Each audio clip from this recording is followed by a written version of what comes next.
the committee secretary will please introduce our guest today, including the senators first. Good morning, Mr. Chairman. Good morning. Senator Marcos was here a while ago, sir, but she left the meeting, sir. She was here first, sir.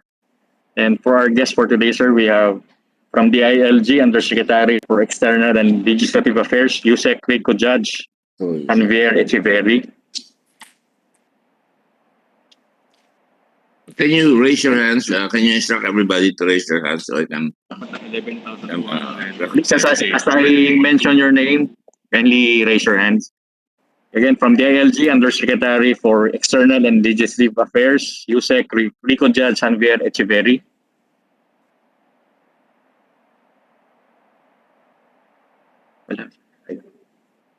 Assistant Secretary for Special Concerns, Local Government Sector, ASEC Odilon L. Pasaraba.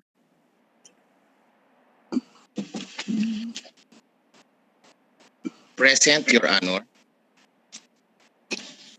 From MMDA, Legal Department, Attorney Angelo L. Ditera. Good morning, Your Honor. Senator. From COA, we have the Service Chief of Legal Adjudication Unit, Attorney Laarni Victoria B. Lim. Attorney Jennifer P. Alacon. Supervising Auditor COA Philippine National Police, Mr. Carlo P. Almonidovar. Present, sir. And Legal Affairs Office, Attorney Ann Maureen A. Zenarosa. Attorney Zenarosa. Sabihin ka naman, echo naman. Present, sir. From the IBP, we have the IBP Program Officer, Ms. Adrienne D.C. Hindi niyo pa pwede malagay doon. IBP Program Officer, Mr. Jimar Estiliore. Kindly raise your hand, sir. I don't see anybody raising their hands. Would you please do me the favor of raising your hand so I can recognize you? Don't be shy. Raise your hand. There, like that. Who's the last one? Kindly turn on your videos first, ma'am. Estiliores? Mr. Estiliores? Estiliore.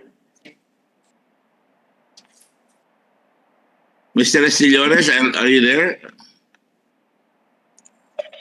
Yes, sir. Yes, sir. Can you raise your hand? I already raised my hand, sir. No, I didn't see you raise your hand. Where are you? It's hard enough to go on virtual. Can you raise your hand, please? Kindly turn on your video, Yes, sir. Peter. Go on video. Go ahead. From the Catholic Bishops' Conference of the Philippines, we have CBCP Episcopal Commission on Social Action, Justice and Peace, Reverend Father Antonio A.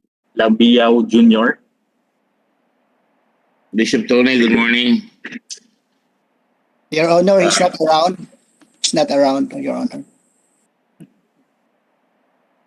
The Secretary, please mention those who are around and just say those who did not attend. Okay, sir. CBCP Episcopal Commission on Social Action, Justice and Peace, Mr. Edilberto C. Guyano. Okay, Edilberto. Yeah, no, thank you. How do I address you, Bishop?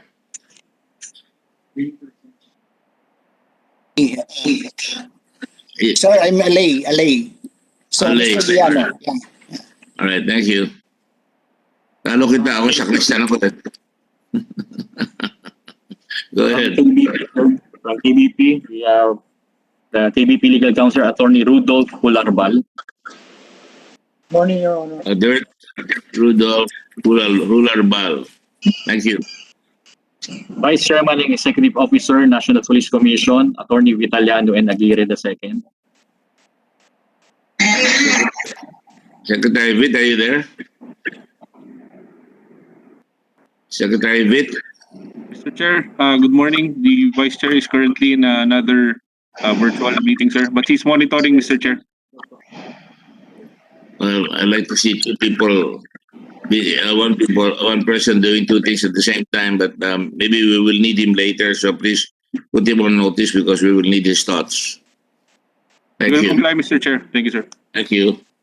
And also, sir, from Napolcom Staff Service Chief Legal Affairs Service, Attorney Chito Bustonera. Morning, Your Honor. Good morning, Chito. Good morning, Mr. Bustalera. And Director Evangeline Almirante. Morning, Hi, sir. Evangelist. From the Napolcom too? From the Napolcom too, sir. Yes. From LTO, we have ASEC Edgar C. Galvante. Good morning, Your Honor. Good morning, Mr. Chairman. Morning. This with the OIC Law Enforcement Service Regional Director NCR West, Attorney Clarence V. Ginto. Good morning, Your Honor. Attorney Ginto po of LTO. Good morning, Attorney Kindo. And Deputy Director Law Enforcement Service, Mr. Roberto Valera. Good morning, Your Honor. Who is Mr. Valera? Can you raise your hand, please? Mr. Valera? Yes, Where are sir. you? I'm here. Sir. Kindly raise your hand, please. Yes, I already started my video, Your Honor. I'm raising my hand. You're not appearing in the video. The chair recognizes Senator Marcos and thanks her profusely for coming back. I'm lonesome without her. Thank you very much, Senator Gordon.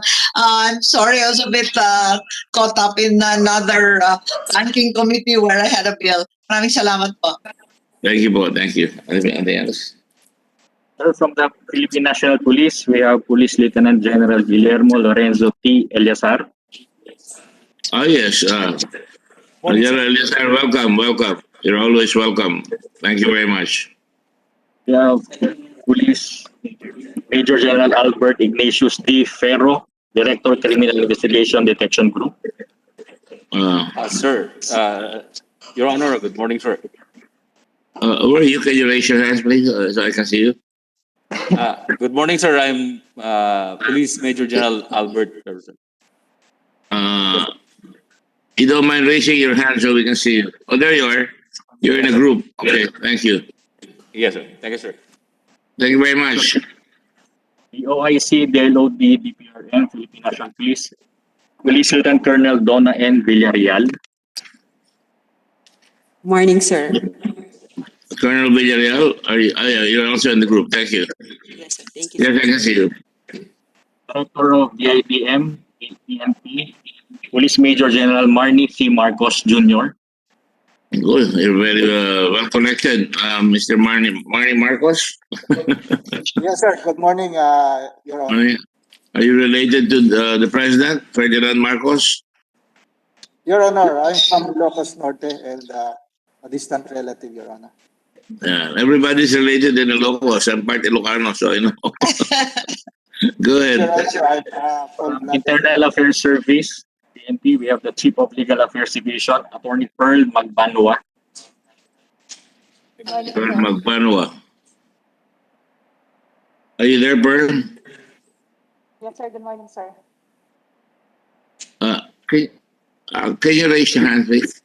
Are you in the group also? Okay, good. All right, thank you. I wish I could see your faces. Of the Human Rights Affairs Office, PNP, Assistant Chief Police Colonel Joaquin R. Alba. Good morning, Your Honor. Good morning, Colonel Alba. Good morning. PNP Legal Service, Police Lieutenant Colonel Gerald Prieto. Mr. Prieto, Colonel Prieto. General Prieto, I'm sorry. General. Are you in the center of the group? General Prieto, where are you?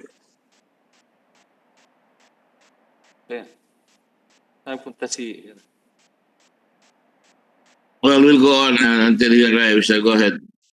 And Police Lieutenant Colonel Al Paglinawan, PNP Legal Service. Al Paglinawan is representing General Prieto.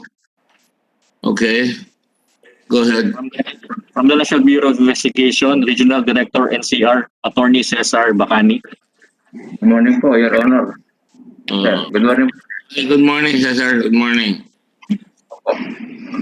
From the Tanawan City Police investigators handling the case of Mayor Antonio Halili, PSMS Ralphi R. Manzanilla. Where is And where is PSMS Manzanilla? Are you there? Mr. Manzanilla, are you there? Oh, there you are. Can you say, I'm here? I'm here. You're on mute. I'm here, sir. this week, PSMS also, sir, Romel O. Sandoval. Sir, I'm here, sir. Present, sir. Well, thank you. Thank you. From Malaybalay, Bukidnon, police officer handling the case of Attorney Winston Hinton.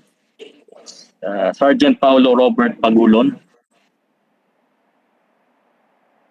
Can you raise your hand and say, I'm here?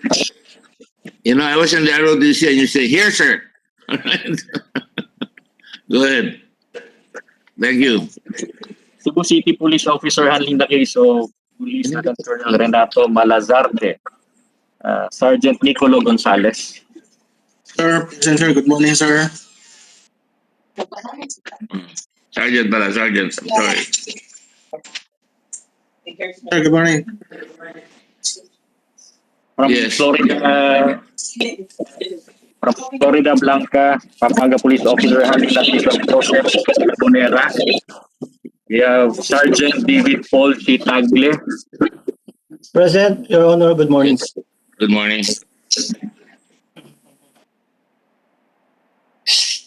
And we also have Sir Justice Magdagal De Leon. Yes, Justice Magdangal de Leon, are you here? Are you here already? Justice Dangal? Thank you. Justice, could you please turn on your video so we can see what the justice looks like?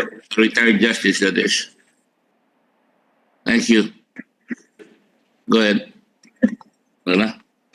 That's it, sir. That's for our guest for today. We invited former police commissioner Ed Squeta.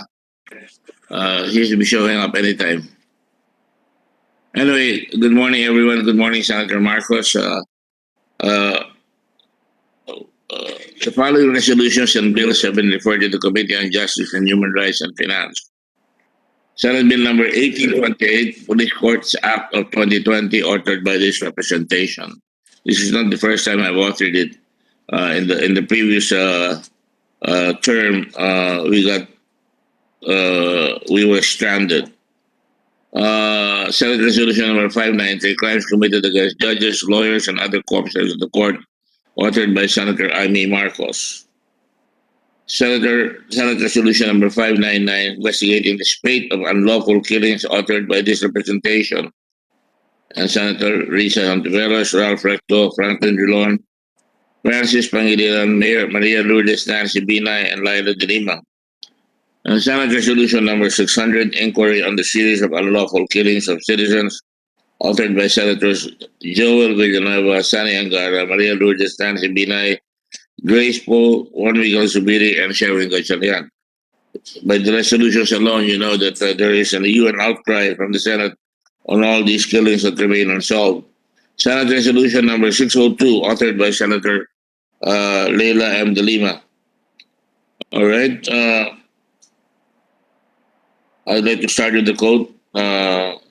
Whenever men take the law into their own hands, the loser is always the law, and when the law loses, freedom languishes. So this is from the late Senator Robert Francis Kennedy. Now, let me just make my preliminary statement. I will let Senator Marcos speak first, if you don't mind, being the model of pulchritude and intelligence here. Go ahead, Senator Amy.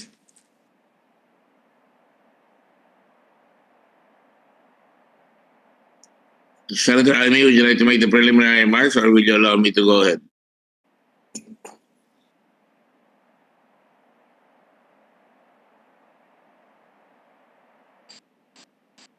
I cannot hear you. I always enjoy it when you smile.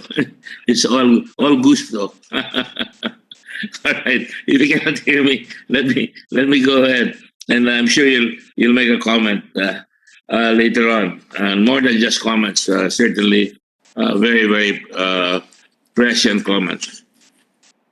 You know, accountability, ladies and gentlemen. Welcome to come over here to the Justice Committee and Human Rights. Accountability has been described as the hallmark of modern democratic governance. In the words of Benjamin Disraeli, a 19th century British politician, he said that all power is a trust, that we are accountable for its exercise, that from the people and for the people all springs and all must exist. There exists a significant and overarching constitutional and fiduciary principle that those entrusted with public power are accountable to the public for the exercise of their trust. Thus, a public office is a public trust. Now, especially for the police forces, I will discard my preliminary statement. I think it's very technical. Thank you. These laws that are being proposed, you might say, might be a reaction. Certainly, our citizens, like Senator Marcos and all the others, have reacted towards so many killings going on in our country that have remained unsolved. We cannot allow that to happen. And so, let me stop first. I think Senator Marcos is speaking. May I ask the staff callers to call Senator Marcos to make sure that that she has pressed her button. Quickly. Senator Marcos. Tawagan nyo. Where's Athena?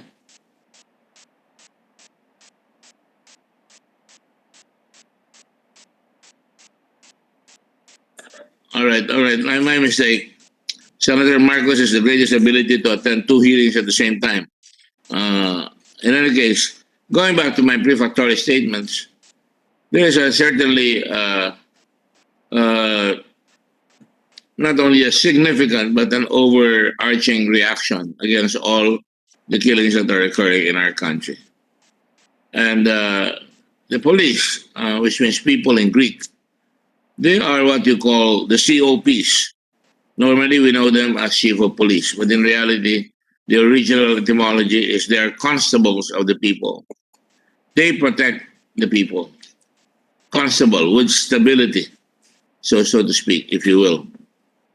But lately, with all the occurring crimes that have been perpetrated and many people dying, it really has gone to the point that I say there's a violation of the Constitution, particularly the Bill of Rights, which assures every citizen of the right to life, the right of the people to be secure in their persons, Section 2 of the 1987 Constitution, the right of the people to be secure in their persons, houses, papers, and effects, against unreasonable searches and seizures, just like what happened in Cavite the other day, etc., shows the prevailing wisdom of the founding fathers of the 1987 Constitution, that life is sacred.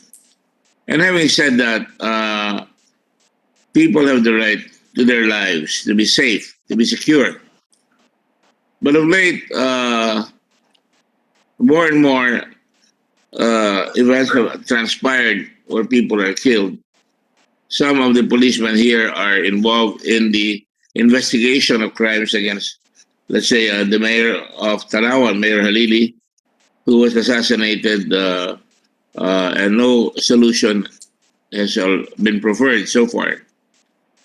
Imagine being assassinated while doing your duty in front of City Hall, in front of your fellow employees of the government, in front of all public servants. And I can show you the tape. She's in the black, and all of a sudden, while singing the national anthem, he suddenly twisted, and he runs and then dies. There are many other incidents like that. Yes, 2 days ago, there was the case of Mayor Aquino in Samar, Calbayog, Samar, and together with two policemen, and many of you are policemen here in this committee, he was assassinated And horror of horrors, the day after, a seeming raison d'etat is preferred by the police. They say it was an encounter between the PIDEA and the mayor. That's very sad. Nowadays, you can hardly hide these violent incidents because there are CCTVs everywhere. And with more reason, there's a sense of urgency to be able to satisfy the thirst of the people for justice. And then you had that famous case of Nuesca, where he kills a 55-year-old woman in front of his daughter on an argument over land after about a half an hour of protracted argument. Tension. Police are trained to conduct rules of engagement, to be polite, to be courteous, to be firm and fair, and never to use their overpowering strength, the gun, which is given to them by way of what we might call the social contract theory. Citizens give their rights to be protected. They give their rights that policemen can can carry guns to protect the people. But when they start going beyond the boundaries of that protection, they must answer, and they must answer swiftly. Unfortunately, there have been too many cases where policemen are involved. Even in the academy, people are hazed or brutalized. So there's really something wrong with the system that we have. When I was in the Constitutional Convention, I opposed the fact that we should have one national police force, civilian in character all over the country, because once a policeman in one jurisdiction of the national police becomes corrupt or becomes a murderer, then the whole system, the whole PNP, is now under the focus of scrutiny, public scrutiny, and even disgust. So kailangan po maayos po natin to dahil pinagtitiwalaan ng pulis, nakalagay dyan, to serve and protect, magsilbi at protektahan ang bayan.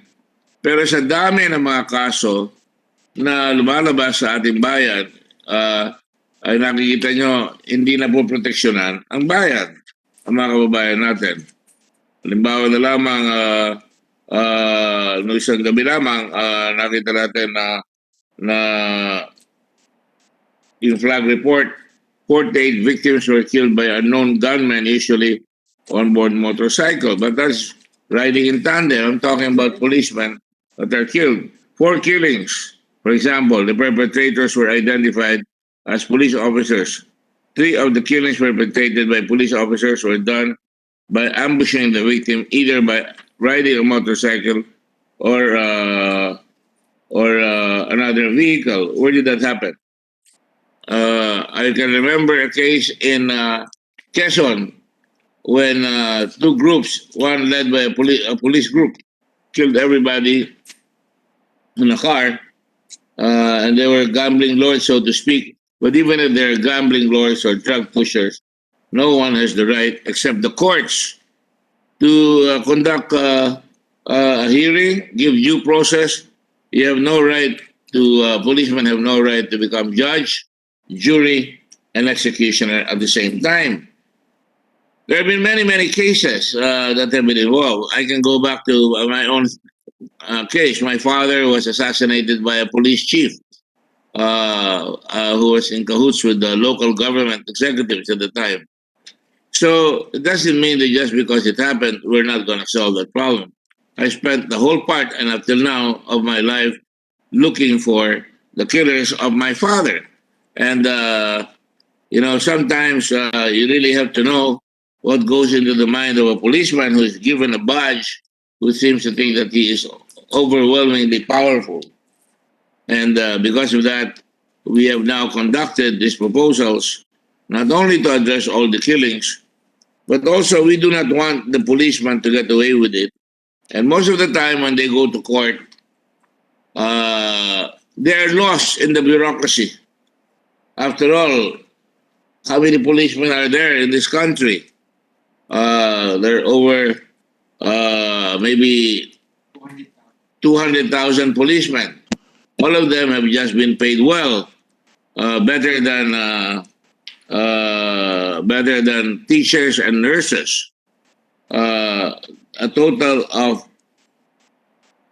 207,316 positions filled, and yet they cannot solve any case.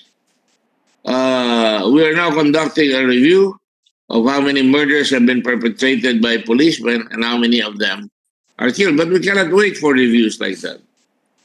And that is why I filed this bill not only in the last Congress, actually 5 Congresses ago, and to see to it that any criminal among the policemen will not be lost in the bureaucracy, will not be able to hide that the case has been filed against them in court in another area.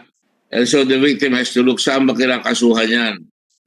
I've even put in, even as a civilian, I lobbied when my wife was congressman for the creation of people's law enforcement boards, where policemen must be judged with speed, with dispatch, so that we do not lose an iota of trust from the public, so that the community of the people, usually common folks sitting in plebs, can represent the people and act right away, and even take out a general who's been abusing or has done wrong in the community, and they can convene and they can summarily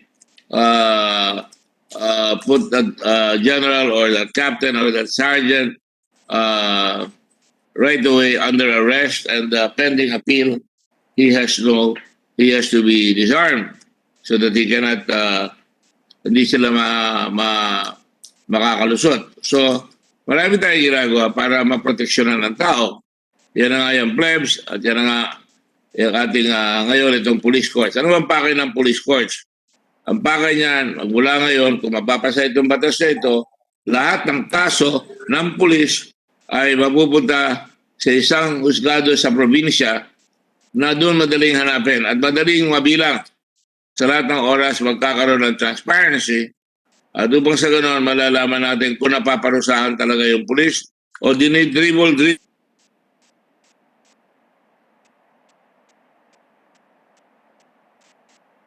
sense of justice in this country. And kaya ngayon, saganang-sagana ang mga namamaril ng tao na nakamotorsiklo. There was even a case in Mindoro, if I'm not mistaken, where 2 policemen were involved in killing a civilian. Mabuti na lang nahuli siya sa next town. Mabilis yung mga tao doon. Nakakahiya ang ginagawa ng ilang mga taong uniformado.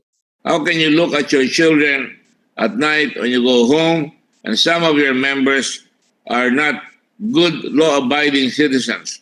You, who are authorized by the people to carry a weapon to fight for justice, use the very weapon that have been given to you to harass, abuse, maim, and kill people. And that is why the objective of this bill is to really make sure now we do away with many of the bureaucracies na usually pagka may dumaan ka sa bureaucracy, lalo na yung mga administrative, nagkakaroon tayo ng sistemang kabaro. Hindi natin dapat kasuhan yan, kabaro natin yan, baka mangyari sa atin yan mamaya, ganun rin yan. But the very law that protects you when you violate yung system na yan with the kabaro, eventually will catch up with policemen. And therefore, it is important that this bill ay dapat maging the sword of Damocles, so to speak. That you can run but you can't hide.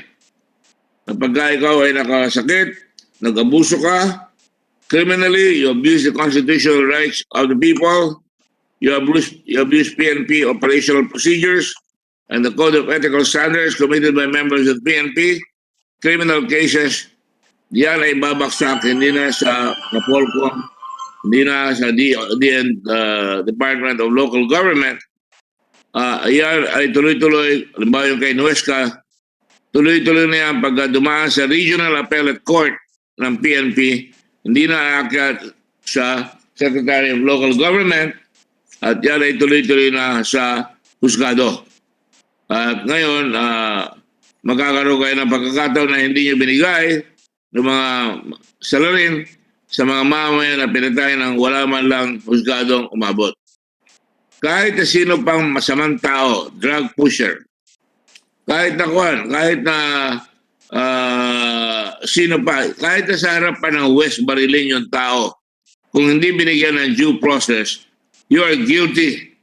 You'll be adjudged guilty by any judge if we do not take and follow the rules of engagement and protect the basic rights of the accused. So based on that now, and based on all the crimes that have been perpetrated, gusto kong malaman ninyo na ito ay tatalakayin natin ngayon. Ito ay garansya ng gobyerno na magkakaroon ng efficiency and high-quality decisions and resolutions of cases. Ito ay magkakaroon tuloy ng makakahina ng maluwag ang mga tao na pagka pulis ang kalaban, may laban na sila. At hindi ko nilalahat ang pulis, ha? Even a few rotten eggs can ruin the entire basket. So, sayang ang pinag-aralan sa PNPA, sayang ang pinag-aralan sa PMA, pagka niyurakan ang karapatan ng tao. Ito sinasabi ng UN report in 2020.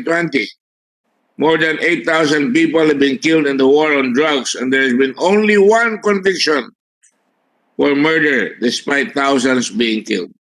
In fact, inamamatay for the last 5 or 10 years, 10 years, ay 30,000 doon sa mga riding in tandem. Halos walang nasosolve. We will not take it any longer. And the Congress of this country, while we cooperate with the executive, we will not cooperate with injustice. You are not exempt from the long arm of the law. You are not exempt from facing charges just because you wear a uniform and a badge.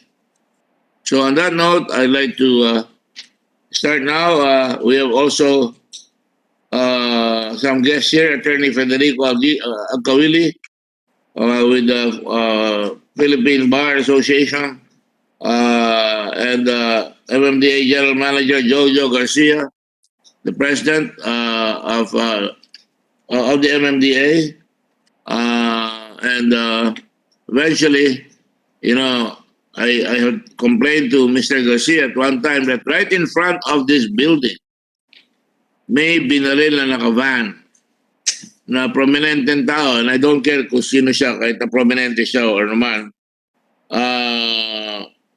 ay pinagbabaril magkabila at namatay. At tinawagan ko agad si Mr. Garcia ng MMDA. Ganun dapat ang maging attitude ng bawat tao na hindi mag-uusisa.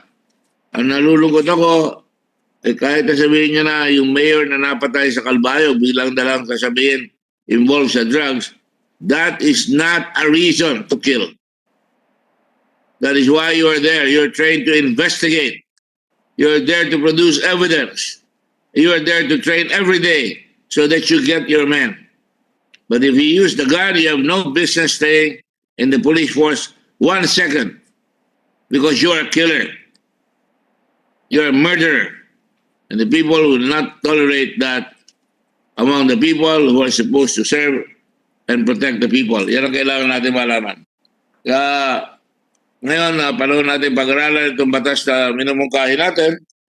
At gusto ko sana imbestigahin lahat yung mga namamatay dito magmula nung January 1 para malaman ninyo ang number of victims ng mga riding in tandem na walang nasosolve.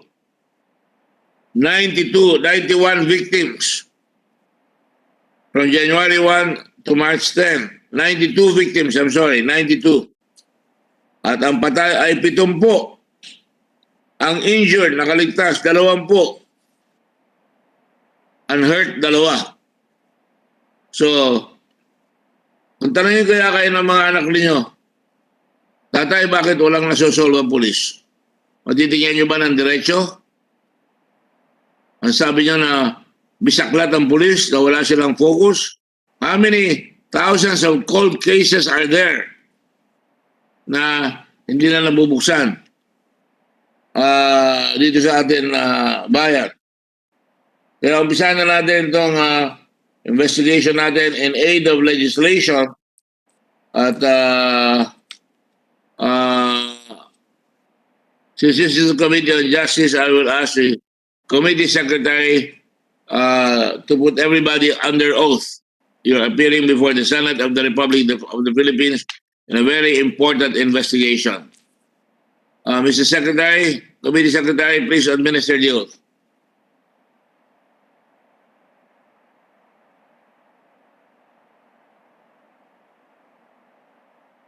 May I ask everyone to please raise your right hand?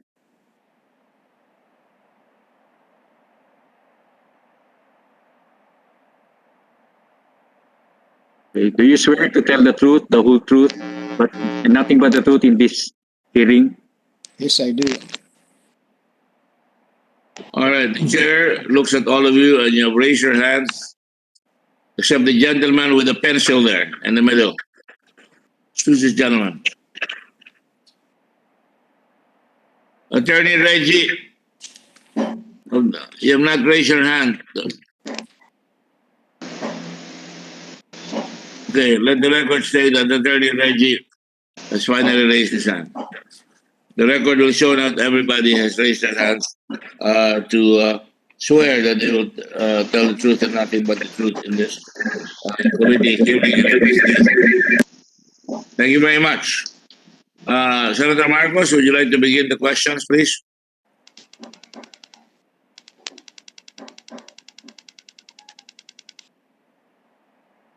Senator Marcos? Tawagan niyo nga.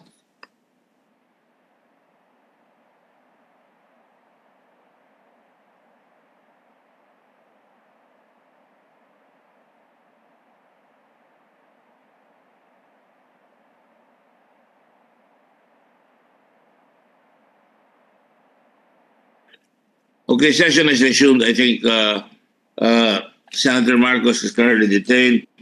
Let me just ask Police Major General Albert De Ferro in charge of CIDG. Sir, General De Ferro, you replace General Coronel, correct? Yes, Your Honor. Where are you? Can you raise your hand? Oh, yeah. You're among the group. How many cold cases does the police have at the moment? May I refer to the our info kit, sir?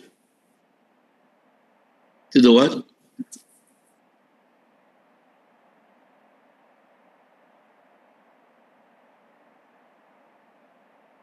Do you have an answer? We'll check first with the reference, sir. Wala tayong number.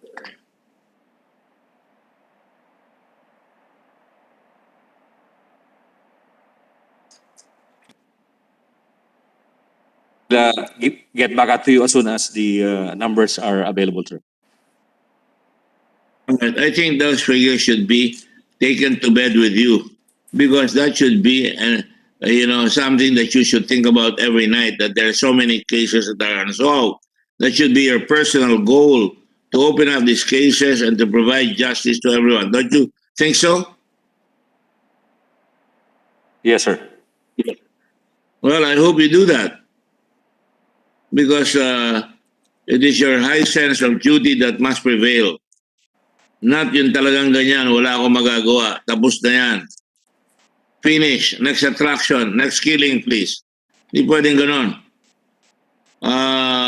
In the meantime, let me get to the point. I don't want to detain some of the justices here. Will all the police people please be prepared to answer questions? You are policemen. You ought to know your job.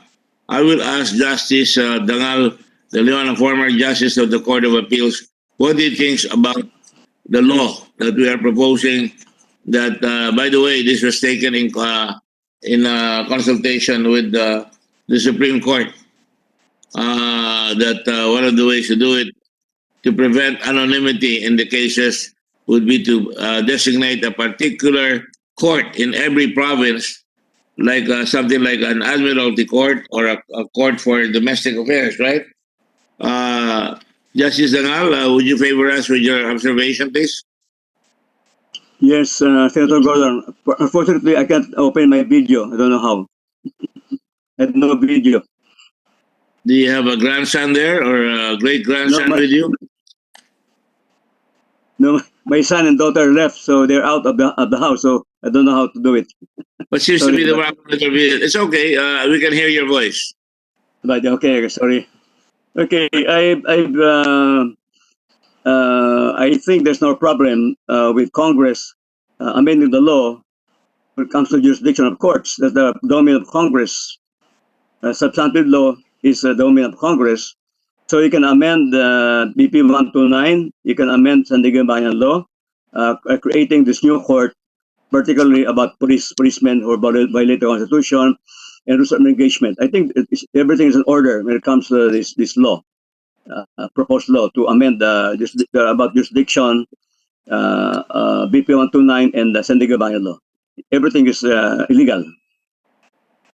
And that would mean that the Supreme Court can now designate a particular court in every province to have additional duties to handle police cases, so that when the people try to find out where their cases are, they can find out where a policeman is being tried.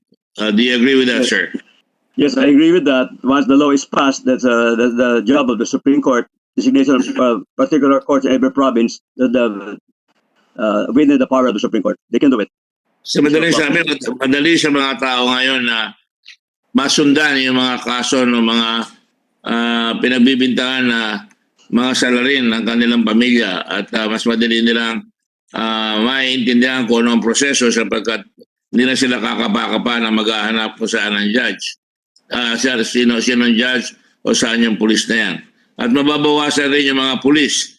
Di ba kadalasan, in your experience, maraming pulis nalilipat, hindi na nalilitis yung kaso at nadidismiss. Tama po ba yun?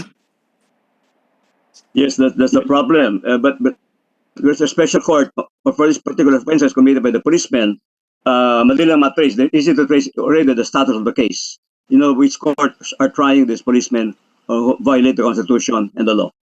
Madali lang hanapin yung kaso. And as you're aware, there are administrative cases filed against policemen.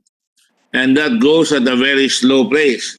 Because lumalabas na pagka dumaan sa PNP, sa Napolcom, sa plebs, sa citizens claims, doon sa IAS. Niloloko na nga yung IAS, although magaling yung nagpapatakbo niyan, dapat mag-search siya, nagiging IWAS yung IAS. Dahil pagka police na involved, hindi na lilitis yung kaso at natatagalan, although sabi bumibilis na raw. At pagkagaling dyan, mag-a-appeal doon sa Regional Appellate Board ng PNP. At pagkatapos yan, aalisin na yung tinatawag na appeal to the National Appellate Board. Tatanggalin na yung appeal to the DILG, appeal to the Civil Service Commission, at tuloy-tuloy na ito sa Regional Trial Court. What do you think of that, Justice? Yes, that will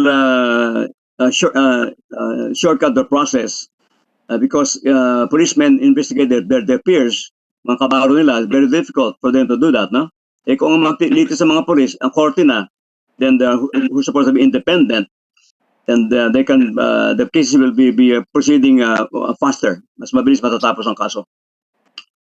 I would like to emphasize that we are not accusing the whole rank and file of 200,000 plus police forces. There are just a few of them, but there are too many few of them who do these dastardly acts.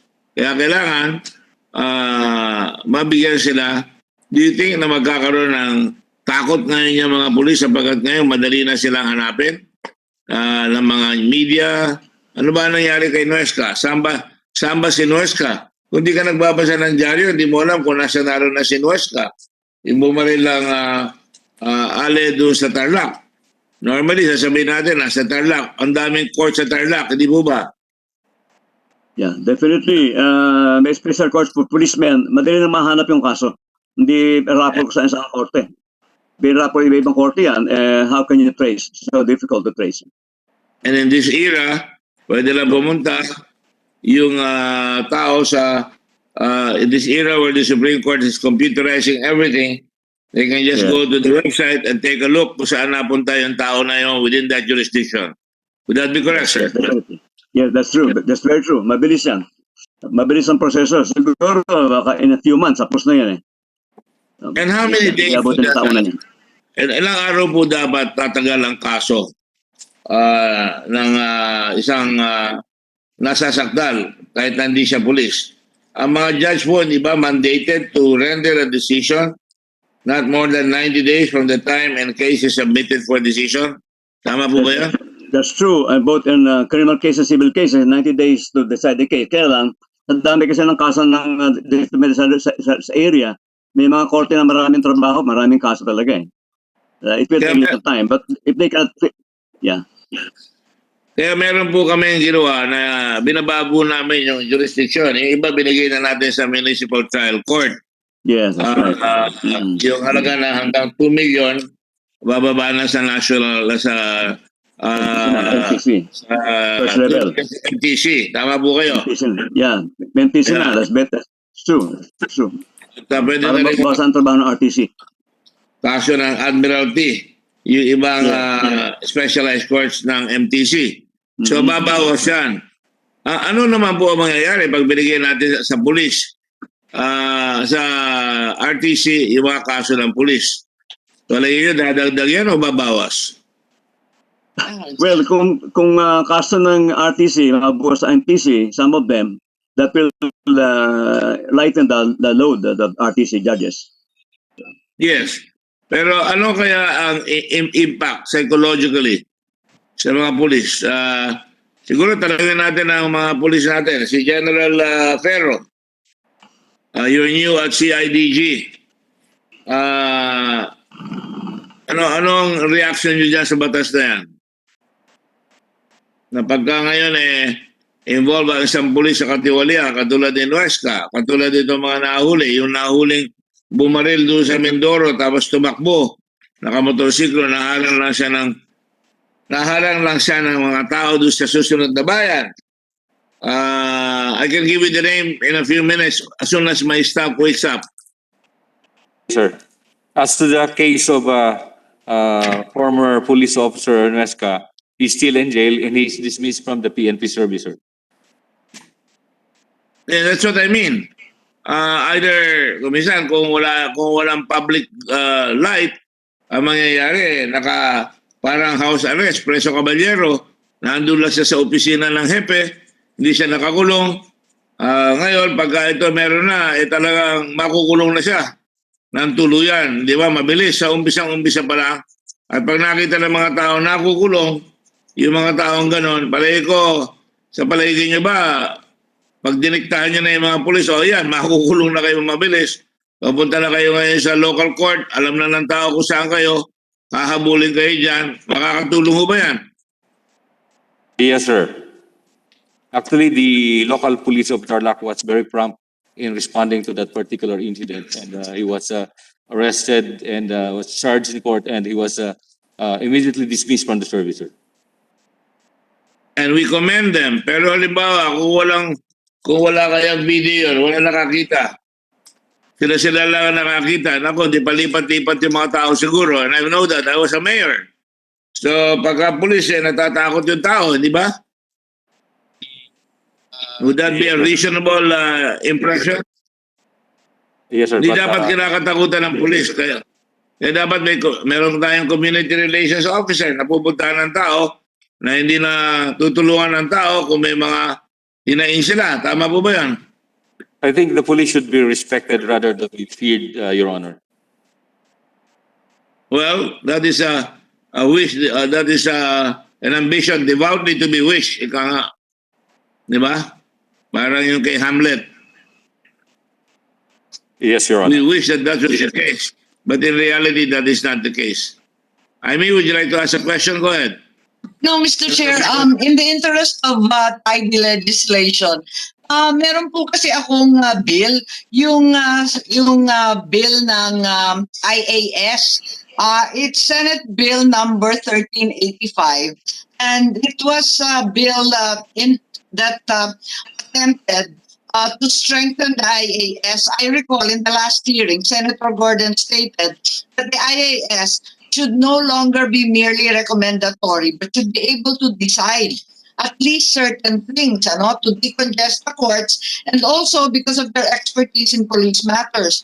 I was wondering if we should urge the Committee on Peace and Order and perhaps a majority leader to co-refer this, to similarly refer this bill with regard to the fiscal autonomy, expanded adjudicatory power, and increased capacity building of IAS personnel para magkakasama to, may internal na IAS at kasama rin ang initiative ng ating chair na magkaroon ng sariling police courts at magkatian na ng trabaho ng maayos para hindi nalalagjam lahat itong mga mediation and adjudicatory bodies. Yun lang po, just a reminder about 1385, which is still in the Committee of Peace and Order po. The Right Honorable, the Rock of the Senate, si Bato, General Bato, at kailangan siguro follow-upan natin siya, but I'm willing to insert your amendment here anytime because I cannot say no to you. All right? Thank you. Thank you. Baka mas may pag-asa yung bill ko kung nakasingit lang sa provision dito, strengthen the IAS. Opo. Sabi nga ni General De La Rosa, pwede, pero dipindi. Yan, di ba?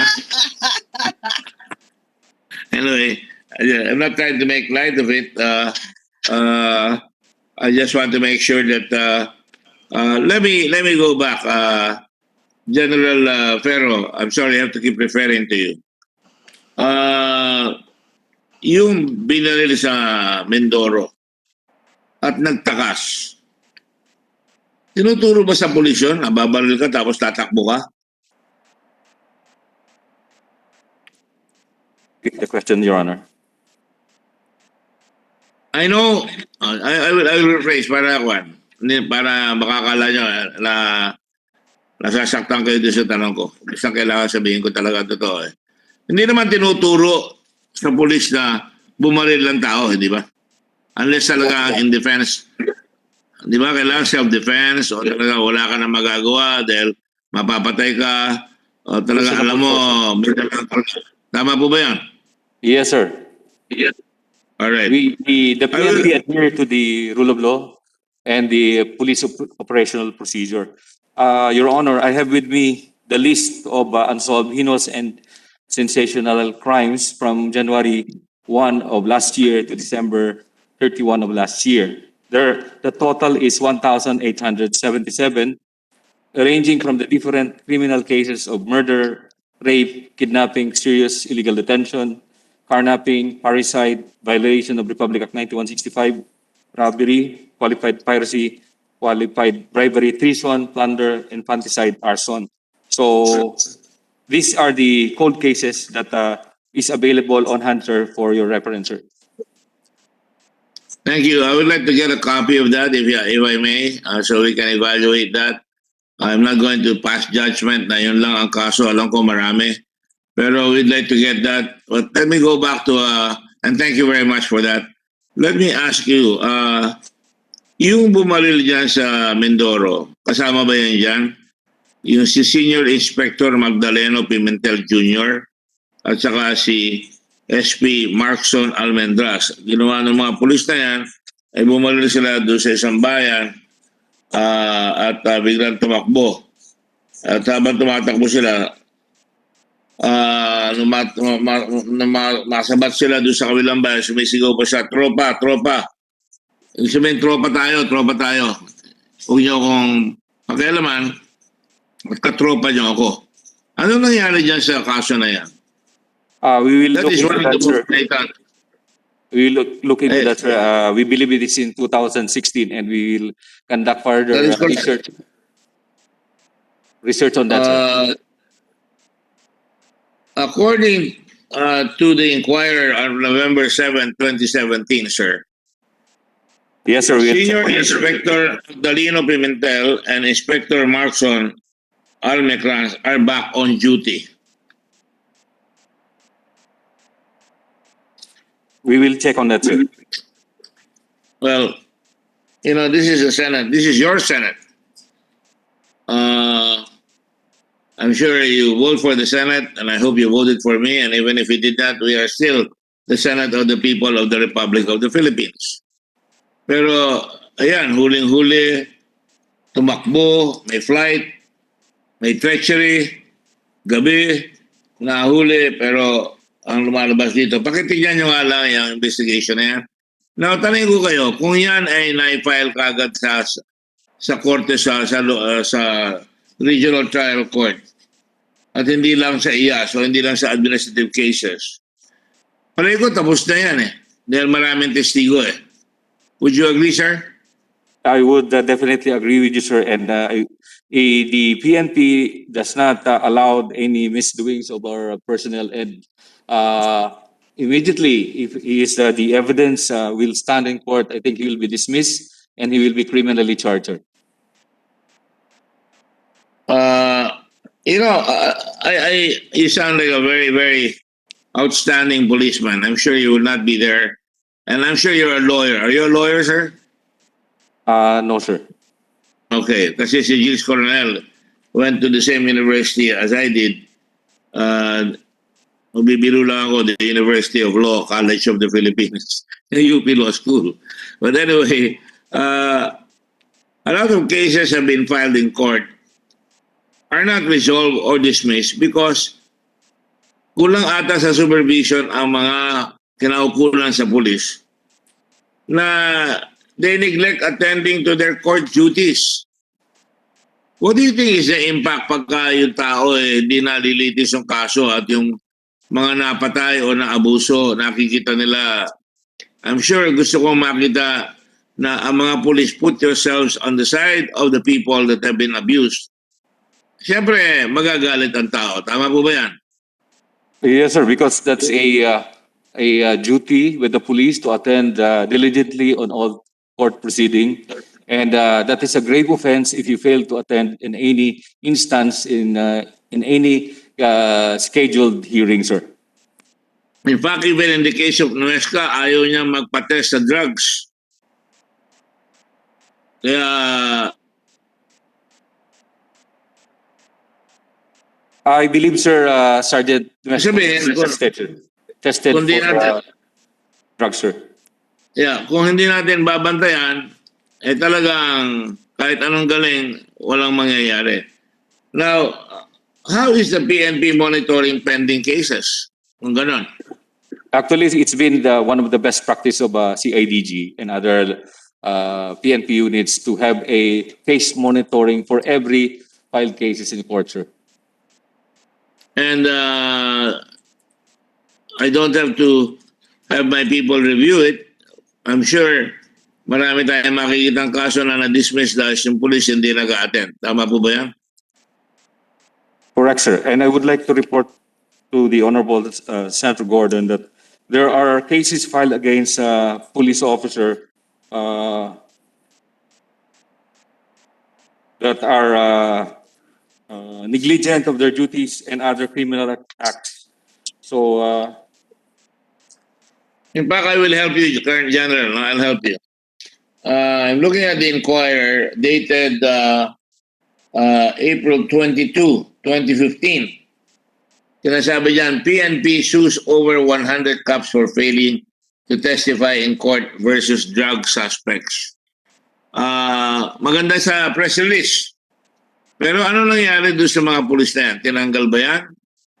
Ano ang attrition rate natin sa pulis sa mga ganyang kaso? Ilan ho ang natatanggal sa pulis every year? Do you know? sir, may I ask the director for the IDM to answer to the rate of the PNP members who are being found not to fail to testify in court because that's in the ambit of the directorate who has the database on CAPS failing to testify in court, sir. Well, before you do, let me just say I have confidence among the many generals in the PNP that they will not tolerate that. Pero siyempre may pressure. Hindi mawawala yung pressure na pagka kapwa police, medyo nadadrag ang paa. Hindi sila basta gagalaw. At hindi natin maalis na komisan nagkakaroon ng bata-bata system, which is probably few and far between. But nonetheless, one case like that is one too many. Would you agree, sir? I would definitely agree with you, sir. And in fact, sir, the PNP have launched the internal cleansing initiative, wherein we were able to establish a counterintelligence unit purposely to look into scalawags and police that are not diligent in their work as a law enforcer. And the PNP leadership, I believe, does not tolerate those that are remiss in their duty. And we do believe that we cannot really gain the trust and confidence of the people if we are remiss and we are not diligent on our work, sir.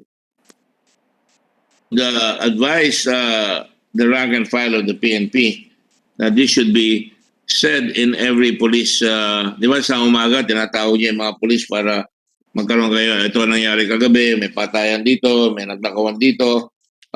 Pero tandaan nyo, tayo ay mga police, tayo ay pinaproteksyon natin ng tao. Di ba meron kayong gano'n everyday?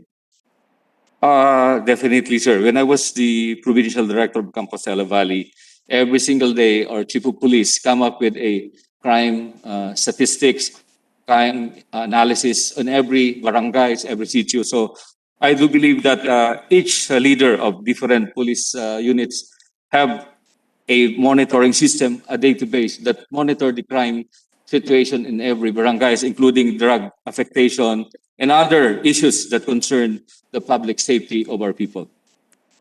Yes. Naniniwala ako sa inyo. Pero siyempre, again, one case na nagkamali tayo is one case too many. Pero hindi lang one case, marami. My staff is asking me if they can show a video here. Huh?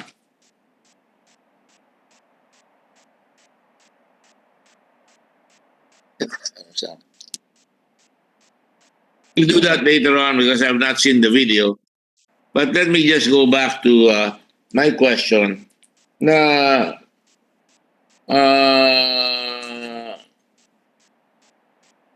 anong sagot ho ni General Marnie Marcos Jr., Directorate for Investigation Record, ng list of police cases? Mayroon ho ba? Yes, Your Honor. If I may, Your Honor, we have a data from our e-subpoena that there are a total of 138,599 cases from calendar year 2015 up to this date, Your Honor. And as per instruction of our Chief PNP is to review why this failure to attend court hearings and appropriate cases will be filed against them, Your Honor, administrative cases. And I would like to report to you, Your Honor, that acted complaints from that 138,599 is now 8,147. Now, we still have pending complaints in a total of 56,452, Your Honor. So, we are reviewing why these policemen failed to attend court hearings. Now, in some cases, reasons for that failure to attend, because in some cases, they were already presented in court, Your Honor. But records from the courts Of course, they are witnesses. So once they were already presented as witnesses in court, they were no longer needed for presentation, Your Honor. What I mean, sir, is that kung minsan, sir, we have several witnesses na policemen. Some were already presented, but still they are being subpoenaed. So with this, sir, pinapareviews ng ating Chief PNP, and if they really failed to attend these cases without any apparent reason, administrative cases were filed against them, Your Honor. And do you think, sir, that that's enough administrative case? Don't you think it's very, very serious na pagka pumalya sila, dapat either tanggalin sila o suspendin sila at pagka repeated, tanggal na kagad. We don't deserve a police personalities like that. Don't you agree? Yes, Your Honor, we agree on that. That's why, Your Honor, this failure to attend court hearing is a very grave offense in the administrative rules and regulations of the PNP, Your Honor. Maybe hindi ko narinig, pero tinanggal nyo ba yung mga hindi nag-attend? There are some who were given penalties, Your Honor, demoted. Some were given suspension, and others, I'm not sure of the data if they were dismissed, Your Honor, because this is only a grave offense, Your Honor. Okay, let me go back to Justice Magdanal de Leon. Justice de Leon, would it be nice, para alam naman natin, ginagawa ng pulis yung kanilang tungkulin sa iba't ibang lugar at baka malipat yan. Would it be good to put, in the case of police officers, dapat continuous hearing kagad? Although that's a policy already, di ba? Dapat continuous hearing. Ha? Sa policy already, continuous hearing, yeah.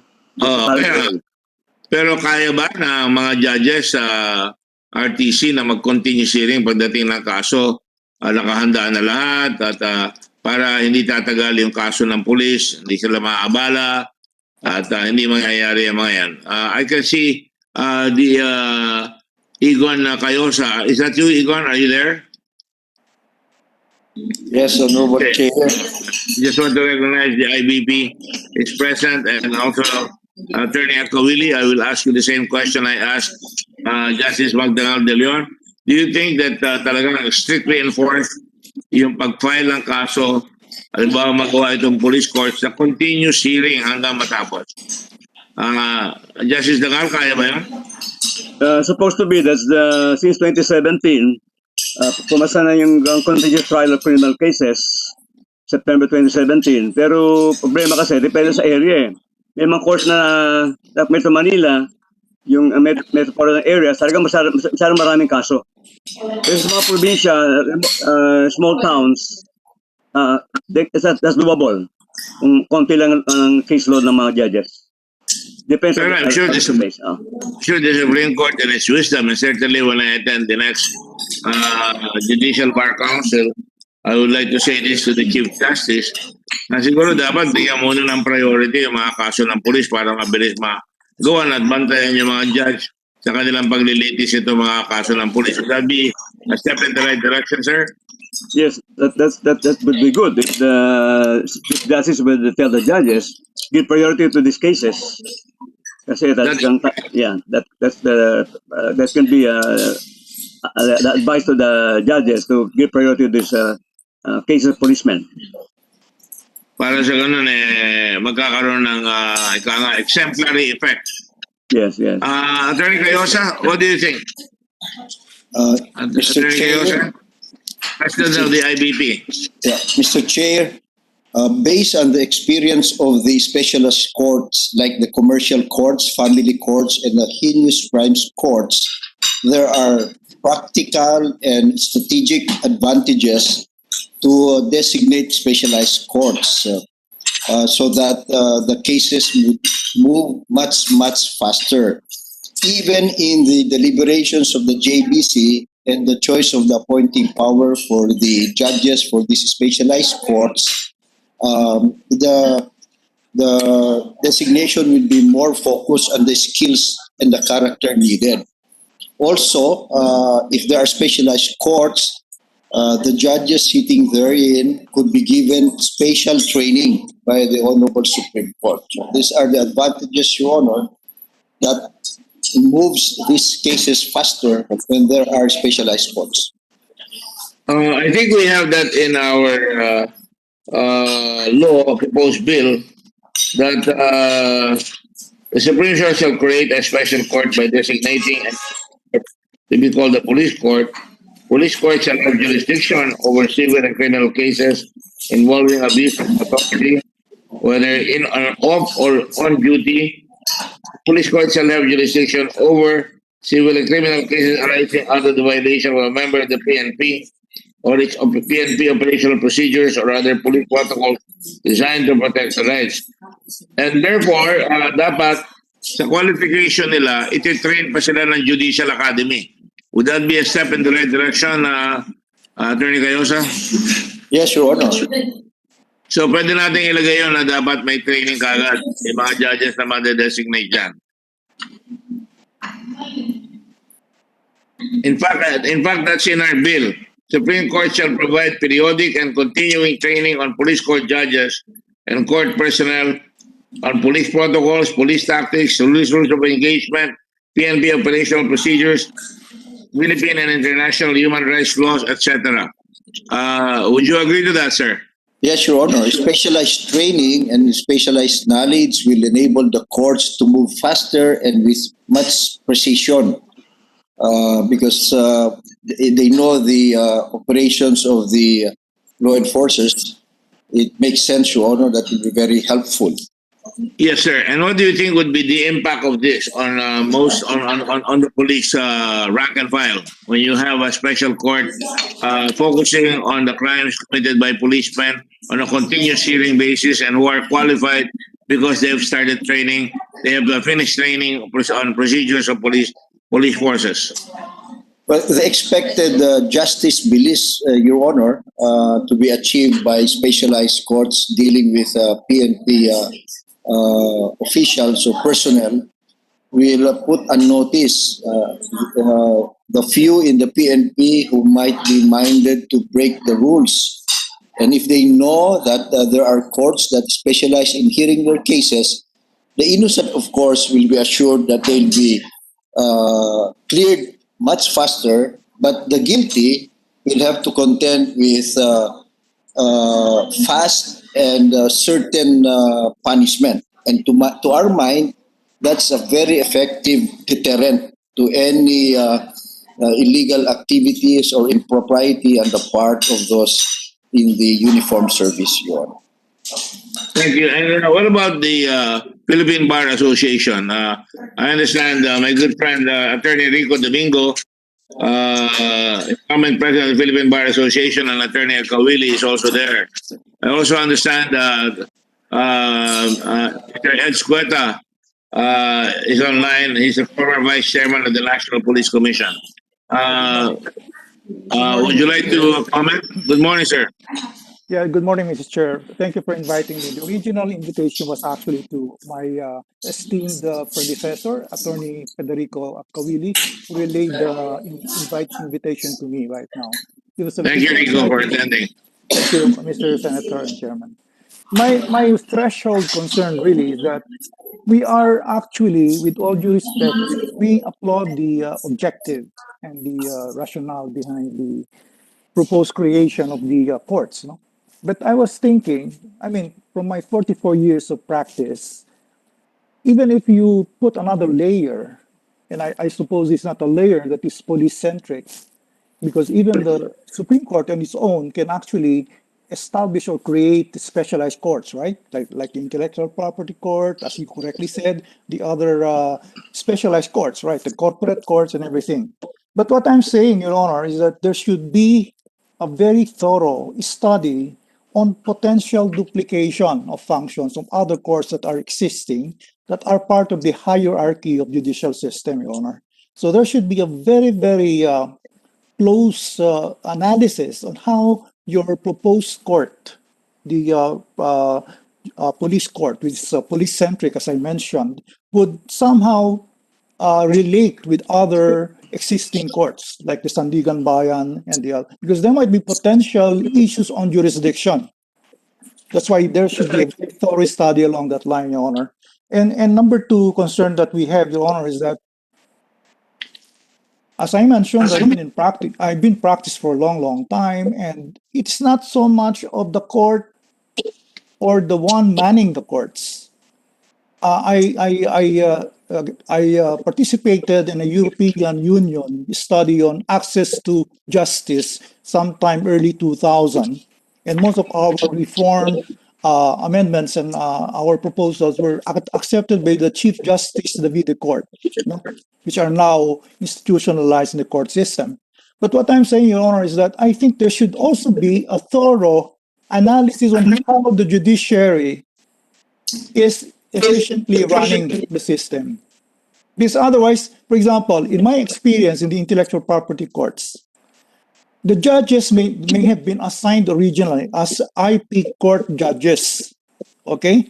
But what they do is they rotate, Your Honor. You can have all the training in the world, but they rotate the judges. And later on, the next 1 or 2 years, there'll be a different set of judges.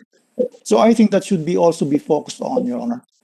And if need be, Your Honor, we're willing, on behalf of the association, we're willing to submit our position paper in this regard, Your Honor, in aid of your legislation. Thank you very much, Chairman. Well, the point is well taken, Attorney Domingo, but we have studied the matter as well, and we welcome your position paper. Maybe we have some gaps in our studies, but certainly the bill also will amend Section 2 of RA 10660, giving the Sindigan exclusive appellate jurisdiction over final judgments, resolutions, or orders of regional trial courts, whether in the exercise of their own original jurisdiction or of their appellate jurisdiction, as hereby amended, which means that in terms of the police, the police courts, by the way, the police court is designated in every province, no? And exclusive original jurisdiction to hear and decide the following cases that I've already outlined earlier. So they will now have exclusive original jurisdiction, and this is appealable to a police court designated within the Court of Appeals. So they will have to really study that. But anyway, we will take the matter of your concern at heart very seriously. Thank you, Mr. Chairman. Thank you. I think Attorney Escueta is there, Vice Chairman of the Police Commission, former. Attorney Escueta, are you ready to make an observation? Yeah. Hi. Good morning, everyone. Thank you for inviting me, Senator Dick.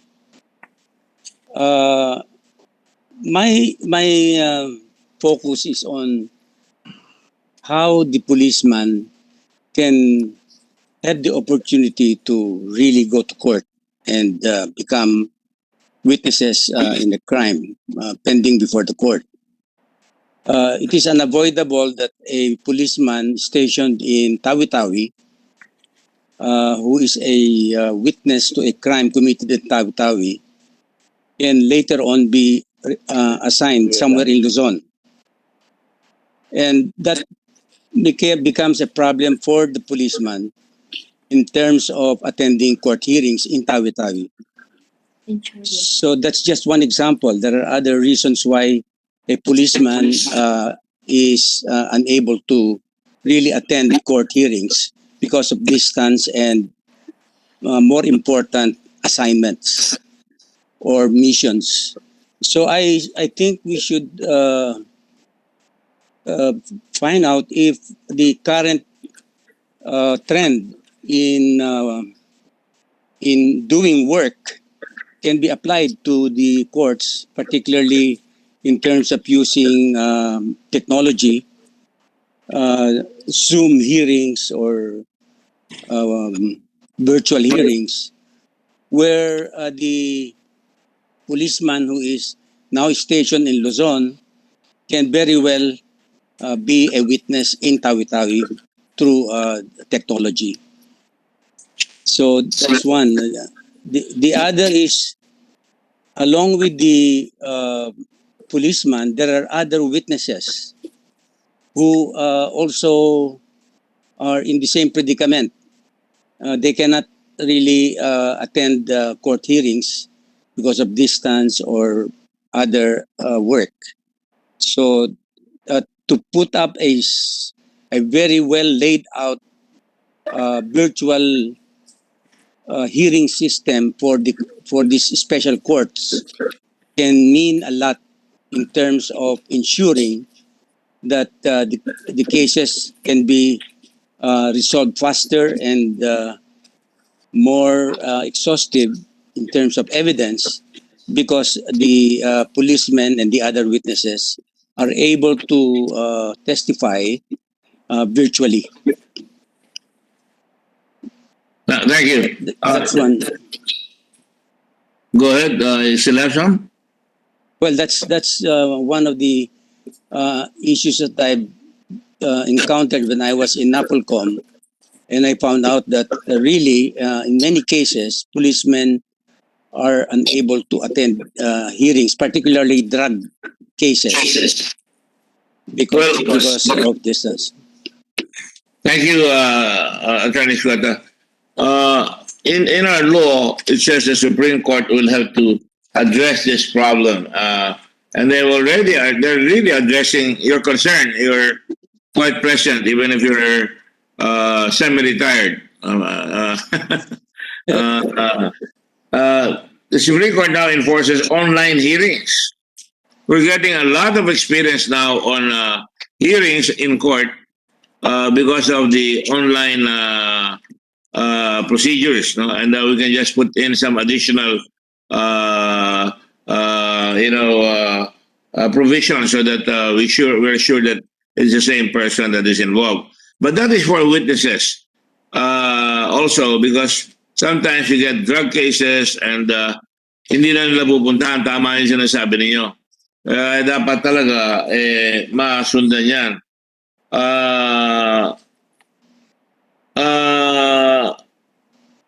Yung sinasabing na kakayanin yan, dahil sa tingin ko mas importante sa akin, na lalo na ako ang nasasakdal ay pulis, dapat talaga nakalagay sa law dito that the PNP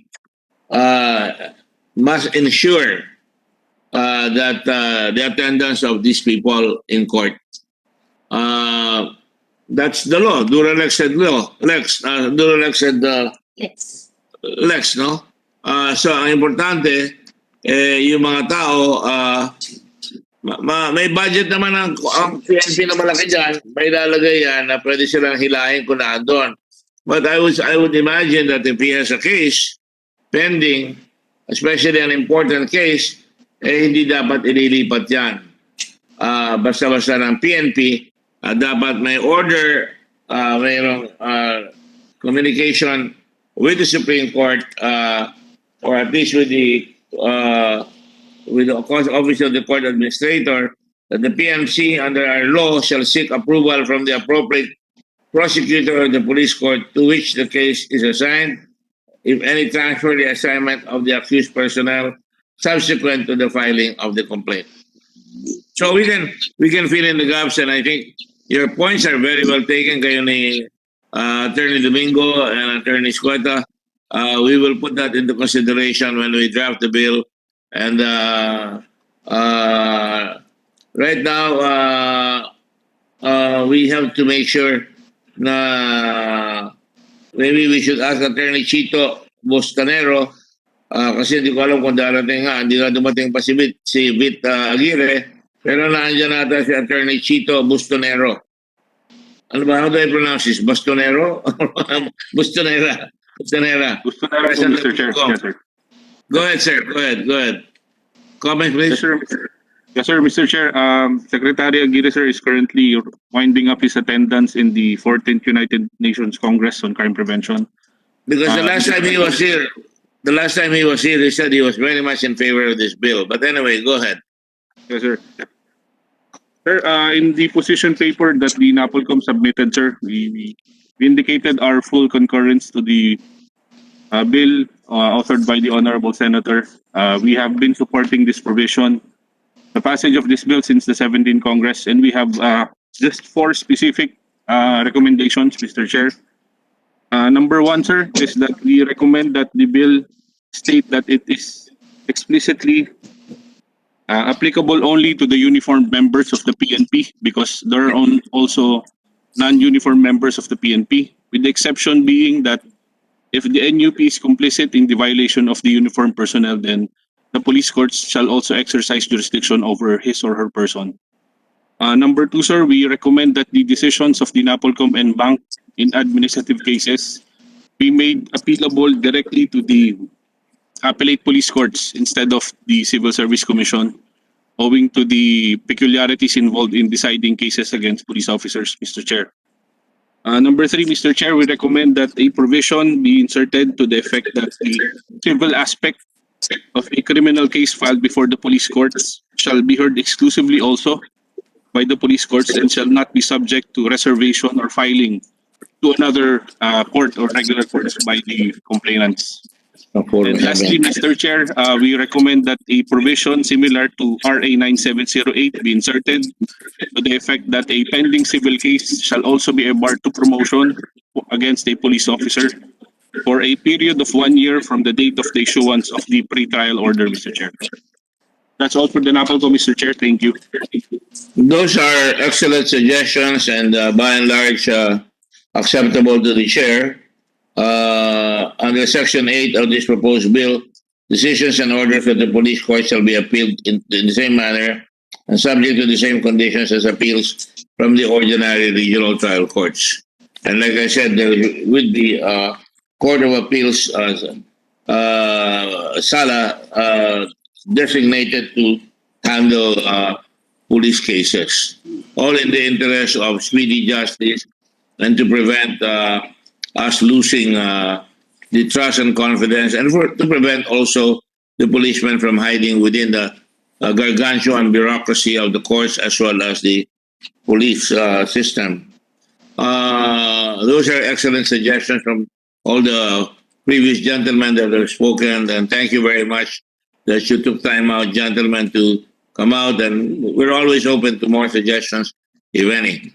Now, let me just show you something. I hope the senior officers here can take note of why I'm aghast at sometimes the practices. It shows na kulang talaga sa baston yung mga police. Nakakala nila they can get away with anything. And kindly take a look at this video, if you don't mind. Go ahead.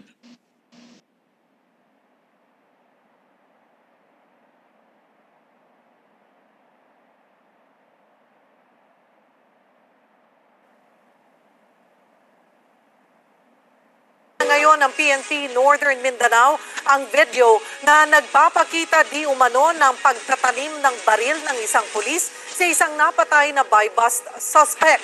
Sa nasabing video na viral ngayon sa social media, makikita ang isang lalaking nakaasul na long sleeves at nakashorts na nakaupo malapit sa sinasabing bangkay ng napatay na drug suspect.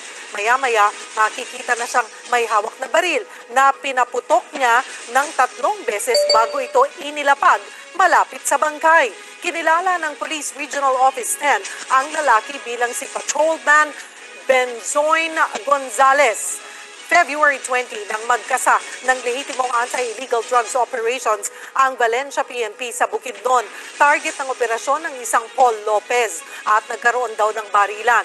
Ang problema, na aksidente raw noong February 25 ang pulis at namatay noong February 28 dahil sa head injury. Sa isang pahayag, sinabi ni PNP spokesman Ildebrandi Usana na tuloy ang investigasyon. Hindi rin daw kinukonsenti ng PNP ang ginawa ng nasabing pulis.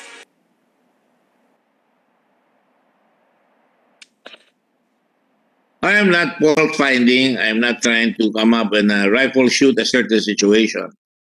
But makita ninyo how ironic he died with in an accident, that policeman. But this is the kind of thing that we want to prevent. it puts our country and the president into some form of international criticism, which I really disdain.